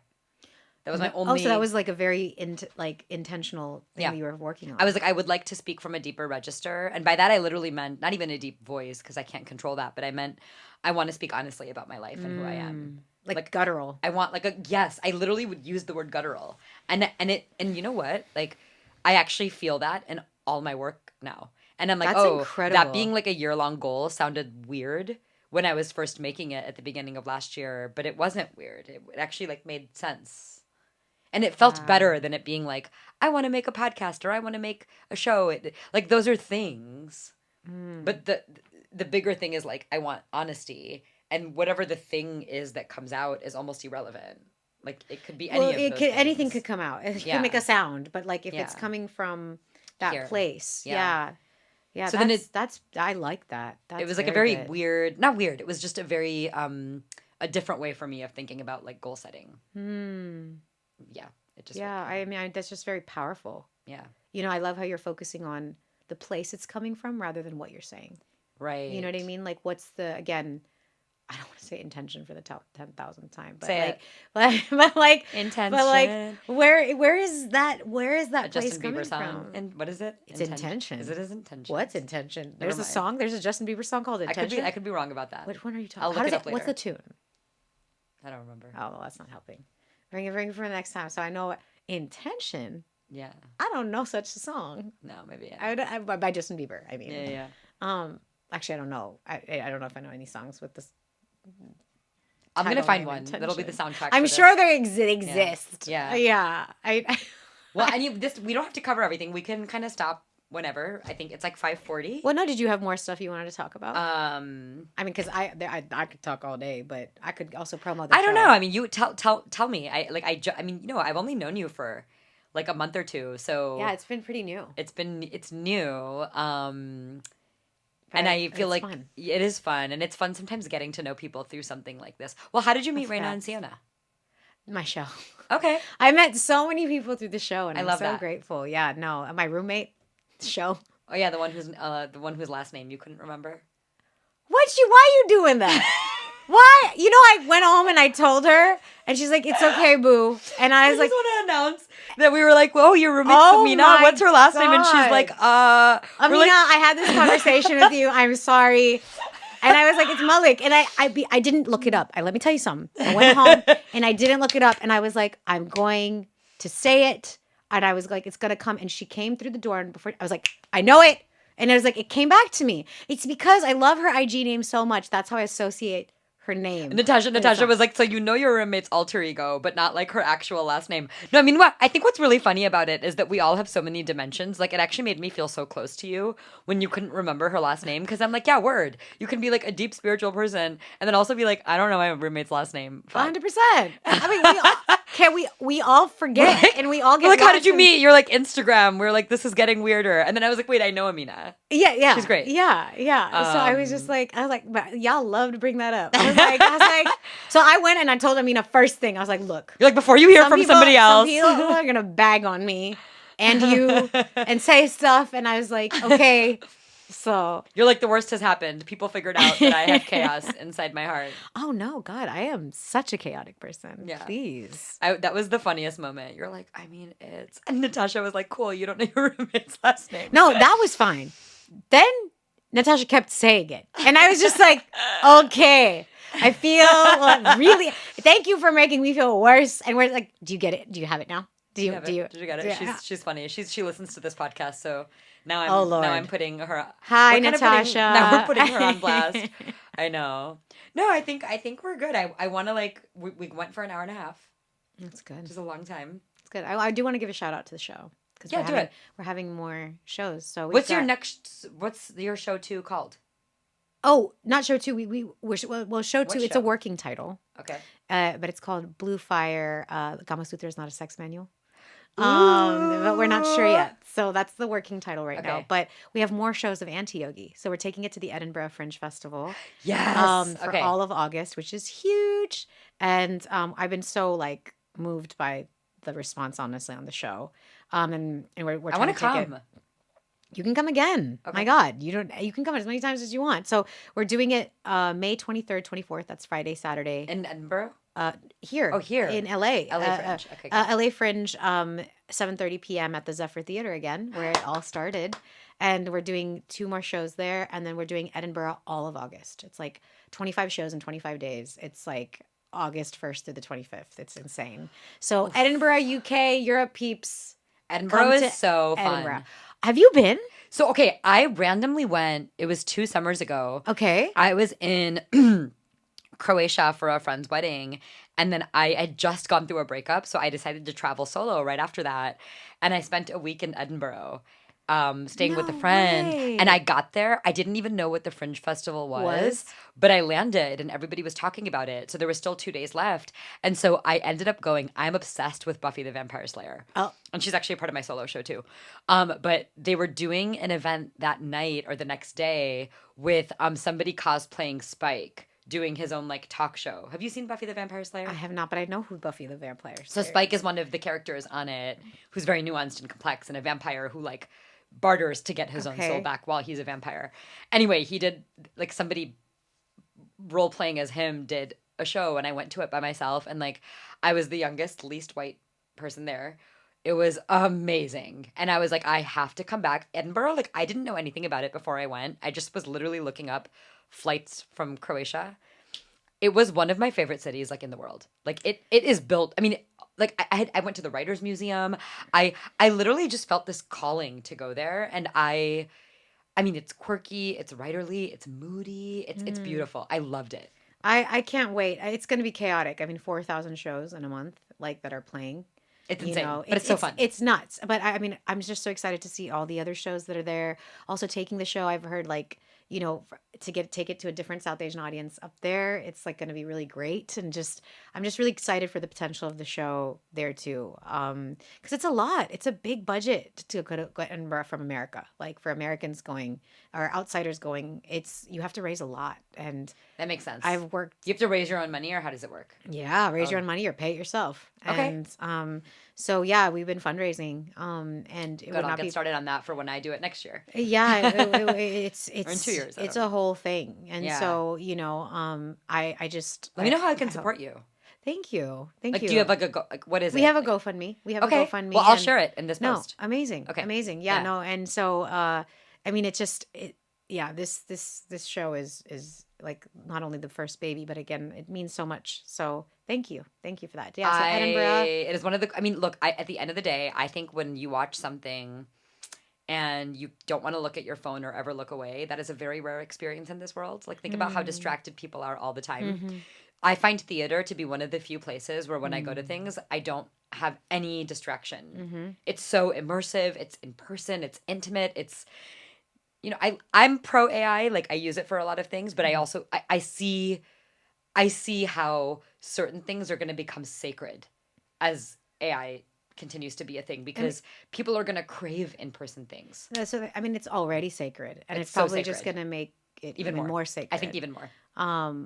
Yeah, we'll get into It's gonna be like a benefit thing, I think, in that way, because people are literally gonna crave things that aren't about like being online. Yeah, it's literally going to like flip over. I think at so. some point. Yeah, Hopefully. probably not that long from. Yeah, People are already talking about it. Yeah, in like my tech We're world. already feeling it. Yeah, people are already feeling it, because you're like, is anything real? Is any text I get real? So then, is any photo I'm you're seeing gonna actually real? find flaws beautiful at that point. Because, Yes. do you know what I mean? It's our era. I'm just a flaw. I'm an aberration. I am. But isn't that the truth of all of us? Like it's like that is the beauty. It's why we both like Michaela Cole. Shout out to Michaela Shout out. Cole. My I am manifesting God. that she will be a showrunner or director on something I work on. She's like trying to my make it top, happen. She's like on my list of people. Like Michaela Cole is like She's my idol. This is for us, all right? Yeah. So for our work, Michaela, like, we love Michaela, you. like unbelievable. Like I emailed her agent not that long ago. no way. Just being like, hey, would she ever look at my show? They didn't respond, but I was like, if I have to speak it. No, just keep Yeah. trying. Like But my zine, actually, somebody told me, I think I said this in the zine event, like somebody literally told me, they're like, oh my God, the tone is similar to her book Misfits. wow. And what's bizarre is the mascot, or like you saw the illustrations in my zine of like the dragonfly. Yeah, In yeah. her book Misfits, there's randomly a dragonfly on the first page. No way. I was like, I don't understand no how way. that happened. I mean, that's There is like a synchronicity. Even the fact that out of everybody there, you knew who that was. It I didn't was surprise just, I me at all. literally it didn't surprise me at all because No. I was like, nobody else said anything. I was like, yeah, I do. And I said it so loud too. I was like, loved that. I was like, yes. And I was like, and then immediately I May Destroy You, chewing gum, like amongst many other I May works. Destroy You was literally one of the best things I've ever seen in my life. My Yeah. God. Yeah. Like unreal. It's just, It's important that we I speak. admire, It's like important that we speak. literally. Like that one episode where she's like on social media and like loses her mind. I mean, all of it. It was so good. The whole thing. And without like trying to be profound or good. Like, it all felt earned. It didn't feel contrived. It felt deep. No, it is. 'Cause it And is deep. it's, I mean, it's also their real experiences, like, Yeah. you know, and Which you it's can like they're feel. true 100%. I mean, without getting too into it on this podcast, but like the whole experience of like being roofied and then the experience after, like I've never seen something that dropped in And the way it was done. the way it was I done. loved the way it was done as It was well. nuanced. My God. I mean, Yeah. it's just, Well, I'm it's speaking really out. incredible. She's gonna come to one of your shows, and then she's gonna want to work with you, and then she's gonna want to work with me too. Like, it's gonna happen. We're gonna be like the South Asian women, like trying to find her. We're like, where are you? No, but seriously, Yeah. I hope so. Like that. Oof. Yeah. I mean, there's so many people who I adore, and like, I'm just so, that meant something to me too, actually, at the zine. When I we could tell. both, like, it was We just, connected on it. It was just like, I Yeah. was like, yes. Like, I was just like, I was like, y'all need to know. Michaela Y'all need Cole to is- know. And people not like- knowing who she is blows my mind because I'm so obsessed with her. But then I get it. I'm like, she doesn't even have an Instagram.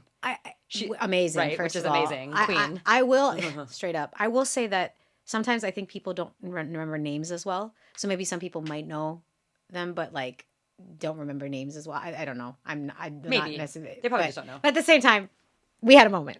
Yeah. Well, Like, we definitely knew. I know the people who are like me and in this industry. I know what they'll know. I'm like, we've probably arrived at the same things because there's only so few things like what she's done that exist in the world. That's very true. And so it is. You know, it is what That's it is. very true. Yeah. That's very true. I mean, I don't know if Michaela ever did it in. I don't think it had anything to do with Fringe, but I know Phoebe Waller-Bridge's Fleabag was done obsessed. at Fringe, Yeah. and Baby Reindeer. Oh my god! was Of course, also at Baby Reindeer. Fringe. And then I also love. Oh my god! I didn't know that Baby Reindeer was done at Fringe. Yeah, and remember the whole section about like literally in the show, it's being done at Edinburgh Fringe. Like that's a Yes. whole yeah. Baby Reindeer was the best thing ever. A very good show. And then my one of my other favorite shows, but I don't think she would have been at Fringe, is Better Things with Pamela Adlon. No, this I don't know. It's not like as wildly popular, but it's a show that she directs, acts, and writes. Okay. About being a single mom of 3 daughters in Hollywood as a comedy writer.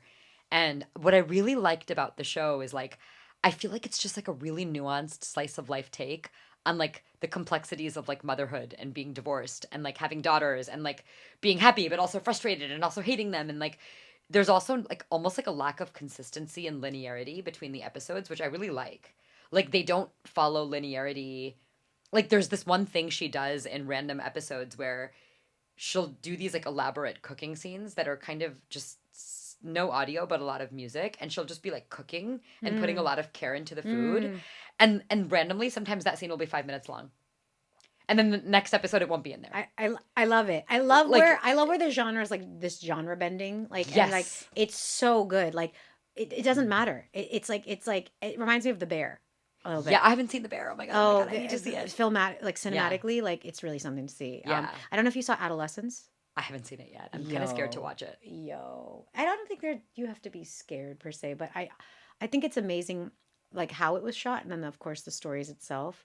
But we'll talk about it then when you've seen it. But I will say like Next episode. the almost everything, I believe, except for maybe one episode or one cut, almost everything is shot in one shot. The whole hour episode is done in one Oh, shot. I love that. And they're going from behind Kinda the my people, jam. and you're going through and seeing all the different roles and everything for one. And each episode is like a different point of view, not on the same thing, but it's like a different characters angle. This is making me realize I have to start shooting because I do have like a really strong visceral viewpoint on like what I like when I'm watching it and what feels raw and flawed and interesting to me. But I've convinced myself that as I take this journey of like also a filmmaker, you know, like I've shot part of my comedy pilot, I'm like, I don't shoot. I don't do that. But even for this podcast, like, or things I'm creating, I'm like, I need to just, even as an experiment, start doing it so I can understand point of view. Mm-hmm. So that when I'm asking somebody to shoot something, I can actually give them real direction. Instead So of you just... want to? You're saying that you want to direct more? I don't want to direct, but I want to understand, even if I'm, at least right now, I think that I should learn from a more experienced director for scripted.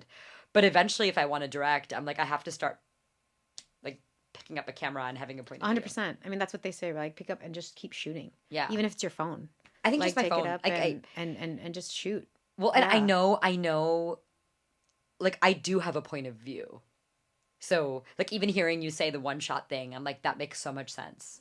Like, you just want to, like, Well, you it's know. all about your strong point of view Yeah. and again specificity. So like that's the beauty of it. Yeah. You know, is like our point of view. And it's so funny, right? That like when I was growing up, I remember like being like, why does anybody want to hear what I have to say? Why does that even matter? Like, you know, like I'd just be like, oh, you know, like why do I have to say what I feel? Like it was a very interesting thing for me. Very, And very, yeah, I did that too. and then I learned like, oh, actually speaking is something that people relate to and want to hear or resonate with. And it's like helping them. Yeah, and it was growing up as an adult, like through my years, I was like, oh, that was just such a interesting thing for me. You know, and then other things were really interesting for me too, like when I was little and be like, you know, things like self-love, for example, or be like, you know, like love yourself and or like, you know, always believe in yourself. And I remember thinking as a child, like, how could I not?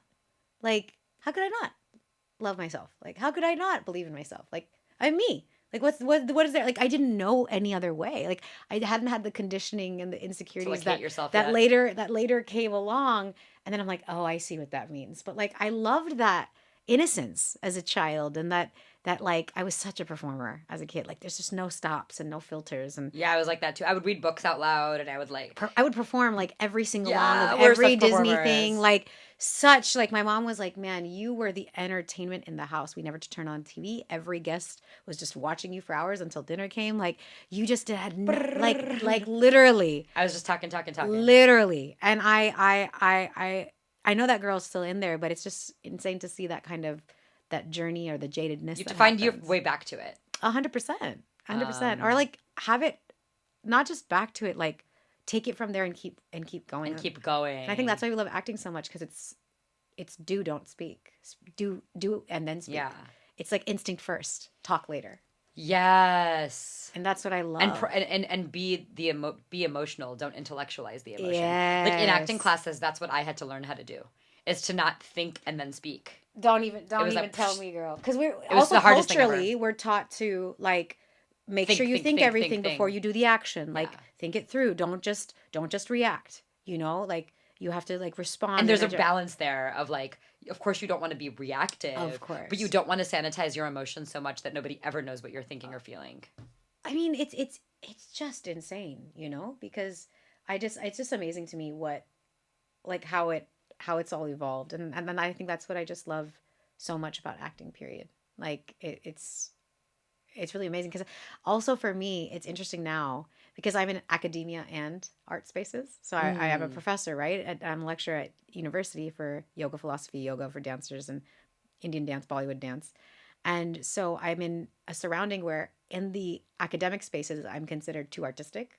And in the artistic spaces, I'm considered too academic. In tech spaces, I'm considered so creative. And in creative spaces, they're like, you're a business person too. Yeah. And I'm like, yeah, okay, sure. And it's like, I'm like, okay, whatever. But I love that I'm able to pull from both. At the same time, it's just really interesting because I'm like, okay, like, you know, sometimes I feel like I'm inadequate in both. Like, it's like, you know, like we go to these intellectual spaces. I'm like, dang, they really are like able to articulate it. But I'm like, I love the gel that I am. But I think the key that I keep telling myself is keep learning, keep acting, keep learning, like keep doing, keep learning. The work. Don't think about how is it be. It's like, no, just the keep work going. doesn't stop. It doesn't stop. Call back to the show's process, you know, Yeah. like literally don't worry about the outcome. Like just keep focused on the work. Yeah. And another part that I did, going back to your thing of what you were asking about with the prepper of the show, I remember that like I didn't want audience's validation to be like a thing, but as actors we can't help it. Like we thrive off of laughs and reactions from the audience and all of that. But there was this like amazing moment after because I genuinely didn't know how it was going to be received by the audience. For me to see that first show being tested on the first audience for the first time. And it's a moment. That was, and the relief and the joy and the confidence that came after, because It comes after. it came after because Always. I there was a belief in myself, and I not that I have to remind myself it's always not going to be like that. No. Like this was my first. I was lucky, and yes, I did work hard. And there was a lot of me of years coming out in that one part of me of my show. But like, yes, it's done well. It's continuing to do well, but that doesn't mean it's always going to be like that. Like I could do sensuality, and who's to say? Like maybe I might not get the same response, and that's okay. That doesn't mean it's not as good or it's not as whatever. Like again, it's like I have to remind myself that like how can I have the confidence so much that even if I don't get a peep, that I'm in my power. Sure. And that's an interesting thing for me to prep mentally. But yeah, it's definitely given me confidence. And also I realized the business side of things because I'm very grateful that I had a friend at the time who was like, okay, you can have the best art in the world, but if you don't promote your show, because right now you don't have a business person. You are the business person. You are the business You are the person. manager and you are the artist. You are all the things. So if you it's so hard. And that's what made it very difficult because I was literally managing all of that. Like I was doing everything to such minute detail. And some people be like, "Oh, you're going too into detail." I didn't mind it because I was responsible for that's how I am. I'm very intricate about my stuff. And I literally like it really did help like focusing on the business side of things and learning the business side of things. And you know it's two it's like I remember him telling me he was like you could have a great show but if you don't PR it you may not have seats, so like work on. And I was like, but I don't know how I feel about the show yet. Here's the thing, I don't feel confident about the show yet because I don't know what it's like, so I don't want to invite a whole bunch of people to it yet. And they said, this is you. Anything you're going to do is going to be great. Start inviting people, even if you don't know what heck it's going to be. So because I had you kind of have to. And Yes. nobody looks at an invite and goes, I wonder if it's going to be bad. Like that's in your, you know what I mean? But People just try things. Well, in terms of if I'm going to invite casting directors to come watch me as an Sure. actor, like from a business sense or like see me as an artist, I want to feel confident about the work I'm putting up in front of them, you know, or feel good about like confident with it. But I think that's a part of the process where I'm just learning like, nah, man, you have to be truthful. You don't have to be successful with it. You have to be like, are you being honest? Are you giving your gut in a way? Like, where is it coming from? And I think that to me it's very interesting of where that confidence is coming from, and to invite people, as long as it's being truthful, to invite people and still do that side. Now I have experience, but I think not knowing anything at the time, it was a great piece of advice and also a learning lesson of like, I had a deadline. And that's what I loved about it. I gave myself a deadline. Yeah. If I didn't give myself a deadline, like the Hollywood Fringe Festival, like I was like, I'm going to premiere it. I need to do Hollywood that for Fringe mine, Festival. actually. I recommend it to everyone because I told myself, if it's good, bad, ugly, you got to put it. You signed up, you registered, you paid, you're doing it. And so I'm so glad because there's no way that show would have gone down like that had it not been for that deadline. So having a deadline and choosing a date and being a part of something keeps you accountable. Sure. So like you have to do it. You have to do it. And so I think that was a great, I always recommend that to everyone. Again, I that was the part I left out, was I said the team, I said investing in yourself, and like that deadline, like choosing a date, choosing a thing to be a part of. Because if you do your own show on your own, it's not as much pressure. You can change the date. You can tell the venue, you'll just like, it's not ready yet. I'm not feeling it. But when it's like part of a festival and you're a part of a thing and that's just when it's happening. You're like, I got to do it. You got to do it. Yeah. However it is. And that puts the pressure, that hones your attention, that hones your focus, and that hones you to be like, oh, however it is, well then I got to make it good. I got to give all my energy to this. So, yeah. All right. You've looked at it a lot and I'm like, I think No. We're good. No. I'm thinking about the deadline thing because I'm like, there's a few things in my life I need to put that on. Like, well, the solo show, I'm rehearsing it tomorrow at my apartment with Henry from 11 to 1. And then April 15th, we're going to do it at his place in Silver Lake outside. And we're like, people can come if they want to, but he was like, let's not keep it like too many people. But there is something about knowing there'll be a few people where I'm like, okay, I have to do it. Oh, I've got to do it. What I love about that is having an audience, all of a sudden you start getting to work. You're like, oh, I'm doing this. You're like, oh. It's like, and then the performer in you really comes out. It comes out. It really comes out. And again, the more I prepare, the better. Like I will add little nuances. I'll add little things. It'll just come out. Yeah, don't worry about what you do in front of them. Like, because as you do it, things will come out. I improvise all the time. You know, like I don't change the whole show, but like there's things, we're keeping it fresh. Like Shyamalan and I are always working on the ending. There are always things we're like, oh, that didn't quite work. Let's try to play work with this. Yeah, you don't stay stuck with it. Yeah. So yeah, just kind of right now, like in stages, at least I would recommend like just focus on getting the writing out, and that's good enough. Yeah, and that part is done. Like that, and meaning And we play with it meaning as you as an actor getting it out. Oh, I see, not I as a see. writer. I see, So I don't see. put yourself. So I would recommend don't maybe put so much pressure on. You got to perform it right now. Just To say the it. act of you putting it in words and from your body. Right. That's enough, and the naturalness of that might be great in itself already. Like you don't have to like already be like I need to know my characters and I need to know like. For me, I don't have any of that. It's just me talking. It's Great. not like a movement based Great. show yet. Great. So you know it's like fine. that. I mean, there's movement in the you've sense got that you've got a director though. So my characters are me. It's like subconscious, conscious, internal model. Like right, I have like these different tones, but right now it's just talk. It's voice, It's great. which is good. Fantastic. Yeah. Yeah. I'm not your No, you're good, you're director. good. I'm not, I was just giving my point of view, but No, you've got this a is great director process. You're probably working no. with. This is helpful. It's helpful. I'm like I'm like processing, just I don't know, kind of like the work we're each individually doing, but also like what we're gonna do together. Yeah, It's kind of fun to think about, isn't it? Like even if it's just doing stuff like this where you're elevating each other and giving each other insights, like there is really something really cool about how you can almost use your voice to like speak connections into existence. Well, yeah. I mean, Like, trusting my voice was a big part of it because I was working with such a big team, and like I had two directors, which is just not the normal way that goes, and they're friends, luckily. But like I had to constantly be like, okay, which voice at what point? Like you That want must to have take been hard. advice. It was very hard. Yeah. But it was also helpful for a person like me who thrives off of, like, I feel like their advice for certain things worked really well.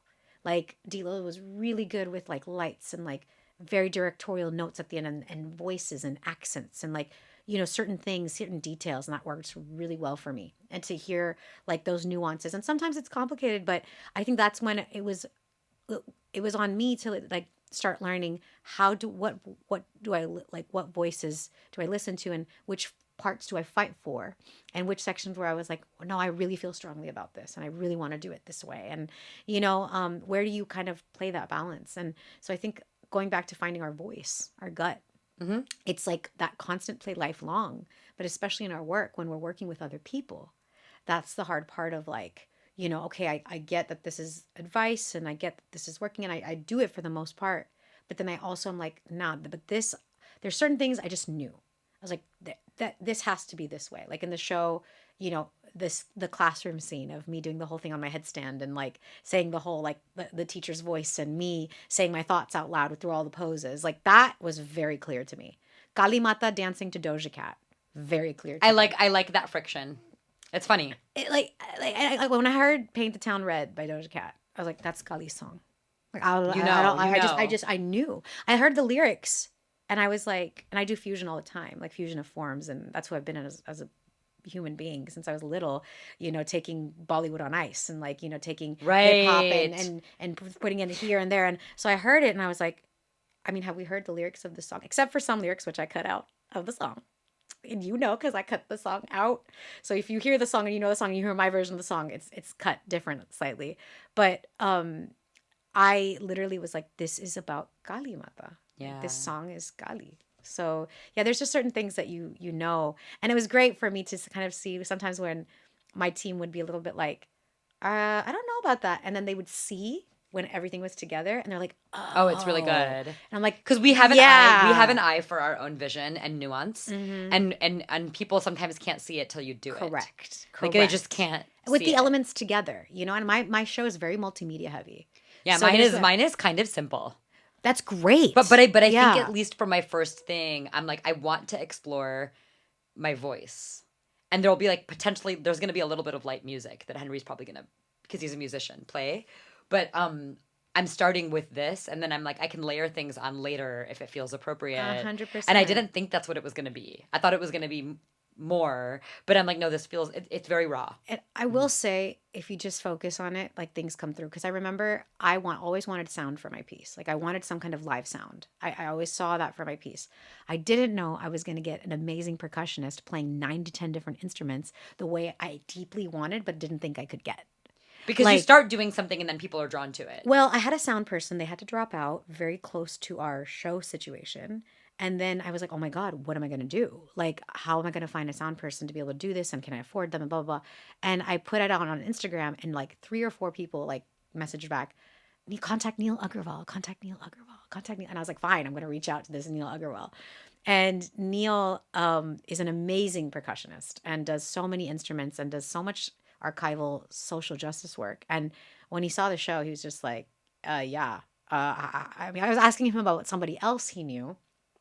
And he was like, do you want me to do the show? And I was like, you'll do it? And he's like, yeah, I love it. And I was like, just I love it. amazing, you know? And so, like I said, the team I have, incredible. Like, I love it. I can't, yeah. So it's just. Well, hopefully I will, Henry is amazing. I've known him for like 12 or 13 years from our tech days in New York. And now he's like an amazing musician, and he performs with, or he supports Alan Cummings' solo show all over the world. So he does like the instruments for that. That's amazing. And he's also directed a couple, and yeah, it's amazing. And so it's been cool because not only is he actually really talented, but also we have a very deep co-creator relationship. So I feel like he just knows me so well that it's easier to kind of, for things to happen naturally. And that's, again, it's all beautiful. All the Yeah. different ways that it happens, it's specific to you. There's, again, that's what I love about this. There's no right or wrong. Right. There is no And I do one want, way. at some point, I want you to watch it in its raw form and give me Yeah. notes. So whenever Well, we will talk about that. I'm down for that. Actually, I thought that's what the zine was going to be. So because I know didn't a lot of people did, because I actually. didn't know what a zine was, but I had talked to you on the phone before then, so I knew it wasn't going to be. Yeah. But my other yeah. friend thought that too, and I was like, oh, I should really clarify. That's not what this is. But it kind of was, because the Paris story I read out loud, it's based off of that. There's elements of it that tie together. Yeah, I mean, you can maybe put a description on the ticket link or whatever it is, Yeah. like, so that people, if unless because I I think think because people didn't know what a zine was, because I put zine release. well, it wasn't only that. I think what it was when you told me. I don't know if you had this conversation with other people. When you told me about it, you were saying, "Oh, I want you to see this version of my show." And I'm gonna do it. So I didn't tell that's- other people And that. so okay, so then in my head I was like, oh, so that's what I'm seeing. Right. And I didn't know until we spoke on the phone Oh, that got it. like I was like, oh, okay, so that's not what that is. And I'm glad you knew before you came, because that would have Yes. been. You Yes. and my friend Jeremy are the only people I told I want you to give me notes on the show. Everybody else, I have not asked other people. So I think that's why. Okay, got it. That's why that was. That's why I had that assumption. I confused, think. yeah. Well, I'm so glad we got to do this today. And this doesn't have to be like the final one. Like, I'm excited to kind of like, well, it's going to be really fun to like have you be in LA Fringe, and then you give me notes on my stuff. And then we'll have so much to talk about. Yeah. Well, I'm not doing LA Fringe this year. Oh, okay. These shows are on my own. Oh, got it. We premiered it at the Hollywood Fringe last year. We're taking it to the Edinburgh Fringe in August, and then I'll be doing Sensuality, hopefully, for the next, not this year, but the You're going to do it. 2026. It's happening. Okay, got Thank it. you. So people will get to watch your own shows here, and Yes. then and I will link to all of them, and Thank then they'll you. get to watch you at Edinburgh Fringe, which I honestly feel like we should come out there and watch. Oh my God, please come. I like maybe would. Please. But I part of what I love about this is now people get to follow your journey. Thank you. Thank you. Yeah, thank you so much. Yeah, May 23rd, 24th, 7:30 p.m. at the Zephyr Theater. Okay, got it. And Yeah. I for some reason I assumed that was just part of Hollywood Fringe, but No, it's not. because that's where we did it last time. Okay. But no, we're Hollywood Fringe starts in June. Oh, okay, got it. They always do it in June, and sprinkle into July if they have extra shows. But yeah, it's always June. Edinburgh's always August. We want to go to Adelaide, which is in Australia. Okay. That one happens in March. So all these wonderful, wonderful fringes that I did not know. Like, you didn't know about Zine until you did it. I didn't know about Fringe until I did it. Like, I didn't know until I started, because the year before, 2023. I saw Yoniki Kahanya. It's this and that was a great show to watch. And it was one of the few Desi shows in all of Fringe, which has like 400 shows. And I was like, and last year we had the most number of South Asian shows. Oh, interesting. And it was less than 10. It was around 10. I mean, even I went to a Zine Fest a couple weeks ago. There was no South Asian authors there. Yeah. I was like, oh, this is interesting. Like, there's some spaces where we just are not yet. Again, the brown and non-brown spaces. Yeah. It Well, and continues. Fringe and Zine, I mean, you think about, they're not mainstream, No. literally by nature. No, of So course. I'm like, oh, that's why we're not, I don't know. There's something interesting about that. It is, but I think Yeah. it's a great time for us to, Experiment. and be a part of them. Wherever we want to go. Yes. Oh, yeah. And I'm excited. Yeah, I'm going to try. I mean, I'm going to Africa in August. Wow, That's where? like my big trip. Tanzania and Zanzibar. Yeah, I'm really excited. It's like my first big trip in a long time. Okay. So I'm going for my friend's 50th birthday, and then I'm meeting my parents and like some family friends there like a week. Like they're like at the same time. So I'm just gonna go for like 3 weeks, and I'm like, I'll make content, I'll figure it out. But they're happening at like the same. It's like July 23rd to like August 7th or something. That should be amazing. Yeah, I'm excited. Ugh. And I've never been to Africa, so Travel and nature, my God. If I could just me travel and visit different like communities, indigenous communities around the world, that like I is my haven't dream. really. I mean, the last year or two, I have not traveled very much for some reason. Same with mine with the show. I know Yeah, why. that makes sense. Yeah. And so I think for me, I've just been building and like writing and hosting, like I've just been like working on my career, and I was like, I just got to be here. And exactly. And that's the hard part with us is we have this pull, and sometimes we're guilted into like, oh, if you're not here, if you don't stay here in the industry, you're not serious about the work. Like, and it's like, It's not true. No. But it's also, it's tough because you can miss opportunities. That's for sure. But, at the same time, it's like this balance of like, well, where do I want to go personally as well? And for me, travel is everything and nature is everything. And so if I don't go, my heart, my soul it doesn't feel right. Well, and it helps my creative work. So I honestly don't Absolutely. think of it as so separate. I actually think of it as like, it's really foolish to think you have to be in one place to make it work. 100%. Like I've built community, I've built some roots. I'm like, I think now I've given myself permission to, not even permission, I'm like, it actually has to be an imperative that I go bring different viewpoints and lives back into That's my how we work. learn. It's Yeah. one of the best ways to learn and to be out of your culture or what you're accustomed to or you're comfortable with. It's like the biggest thing. It's really sad to me because there's the other part of me that's always thinking about also like how sustainable is our travel and the carbon footprint and all these other things that go on in my head. And I'm like, okay, how can I travel as sustainably as possible? So ideally, I'd love to do like a nature dance documentary around indigenous people around different parts of the world. Like it's always been in my head. Like I want to You got to do just this. do it. I want to find someone to come document this. I'm making it happen for you. Thank you. And that's my ultimate dream is to make that like an art, film, dance, nature / social justice full on thing. And Interesting. it came to me in a Vipassana meditation in 2018. One of those 10-day, I love Vipassana, meditation places. And Oh, I want to do that. 100% recommend. We can talk about that too. And it came to me in there and I was like, when am I just going to do it? When am I going to say F it and do it? And there's a whole thing around that like, it's like, man, you kind of have to just get up and get some stuff together and leave. And I want to, but currently I have a lot of things where I work and it's just like, I'm just like, when am I gonna say F it and just do this dang thing, Or yeah, I think it'll come. It'll come. It'll come. That's what I think. It's been coming, but I feel like I'm not going to fully live my life until I do that. Like experience so much more. It's Okay. such an interesting thing. Huh. Like really be me in where I want to be.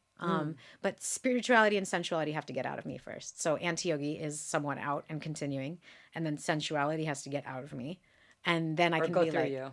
yeah, I'm like, get or out of birth you. it, or like yes, go through me. I like that way of saying it. And somebody I heard, I think Joyful Raven said this, and she said, she's a storytelling doula, and I thought that was such a About you? no, not like that's what she does. Oh, got She's it. a storytelling doula. She helps people Birth. birth their stories. I love it. And I thought that was such a beautiful. Not that that's what I'm doing, but I was thinking of that in terms of, So I think through me. Yeah. Thank you. I've never said that out loud. I think on a thing like this. So I'm excited. That's a great thing for me. And to by the way, say. for me, my big thing, I really want Lonely Girl, or whatever the title ends up being. I want the show to get picked up because I do think, even though I never imagined myself writing for or directing for or acting in TV, I do think something that you work on for like a long period of time with a group of smart people, I think has the potential to move a lot. So that's why I kind of know, like, it took a lot of wrestling back and forth for me, but people were trying to convince me to make it a feature film, and I could do that, but I'm like, no, I want it to be a series because I want the process of reinvention and growth, of coming out with your sexuality, with a new identity around your career, a new mindset around your family. I'm like, those things don't have a beginning, middle, and end. Those things stretch out over the course of time. So like, yeah, when I think about why I want why one of my big goals is to get that show picked up, even if it takes a while, is I can literally visualize it.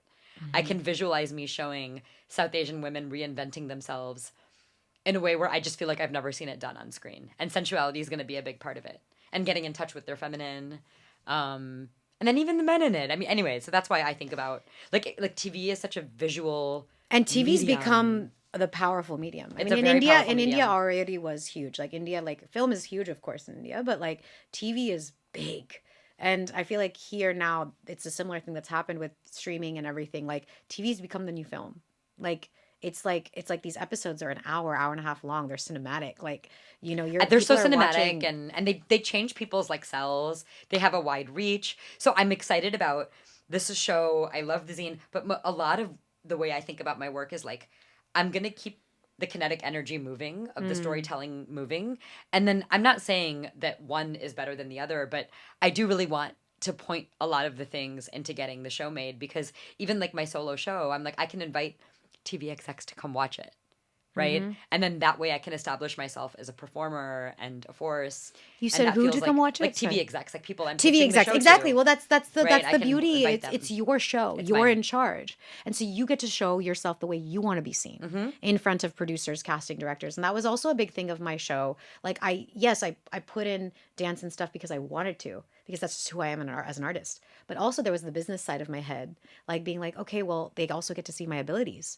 Yeah. And they get to see like who I am and what I do and the skills that I have. But that was like a positive side effect. Like that was a by factor. I don't know if that's a word.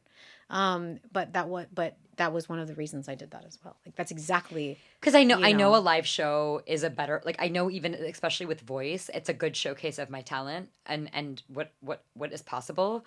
And so it was just a gut thing. I'm like, let me just try it yeah. and see what happens. No, it's great. I'm very excited for you. And I love, because I've heard you talk about your work a lot, and I love how much like how you own it.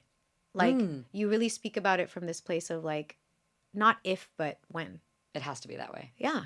If you don't believe in yourself, who else is gonna? And do that thing is huge. And so going back to that little girl, like my belief in myself was tremendous, like as that child. Yeah. And I feel like, and I always was a pretty optimistic person in the sense of like, I never was affected like if I didn't get the role, or like if, you know, like I wasn't like, I was competitive with games, but I'm not competitive with like, if that role wasn't for me, it wasn't meant for me. Like it's okay, you know, like, but I think what's been hard for me is what's gotten jaded is with time in the industry. I haven't been in it that long, I'd say, compared to others, because I got into the industry late, because the background I come from was like, you're not acting. So to get to be able to even initially Sure. be like, I'm going to be an actor was a whole journey in itself.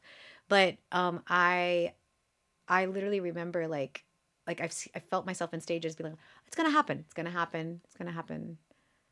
It is happening. What is it going to happen? Is it? When?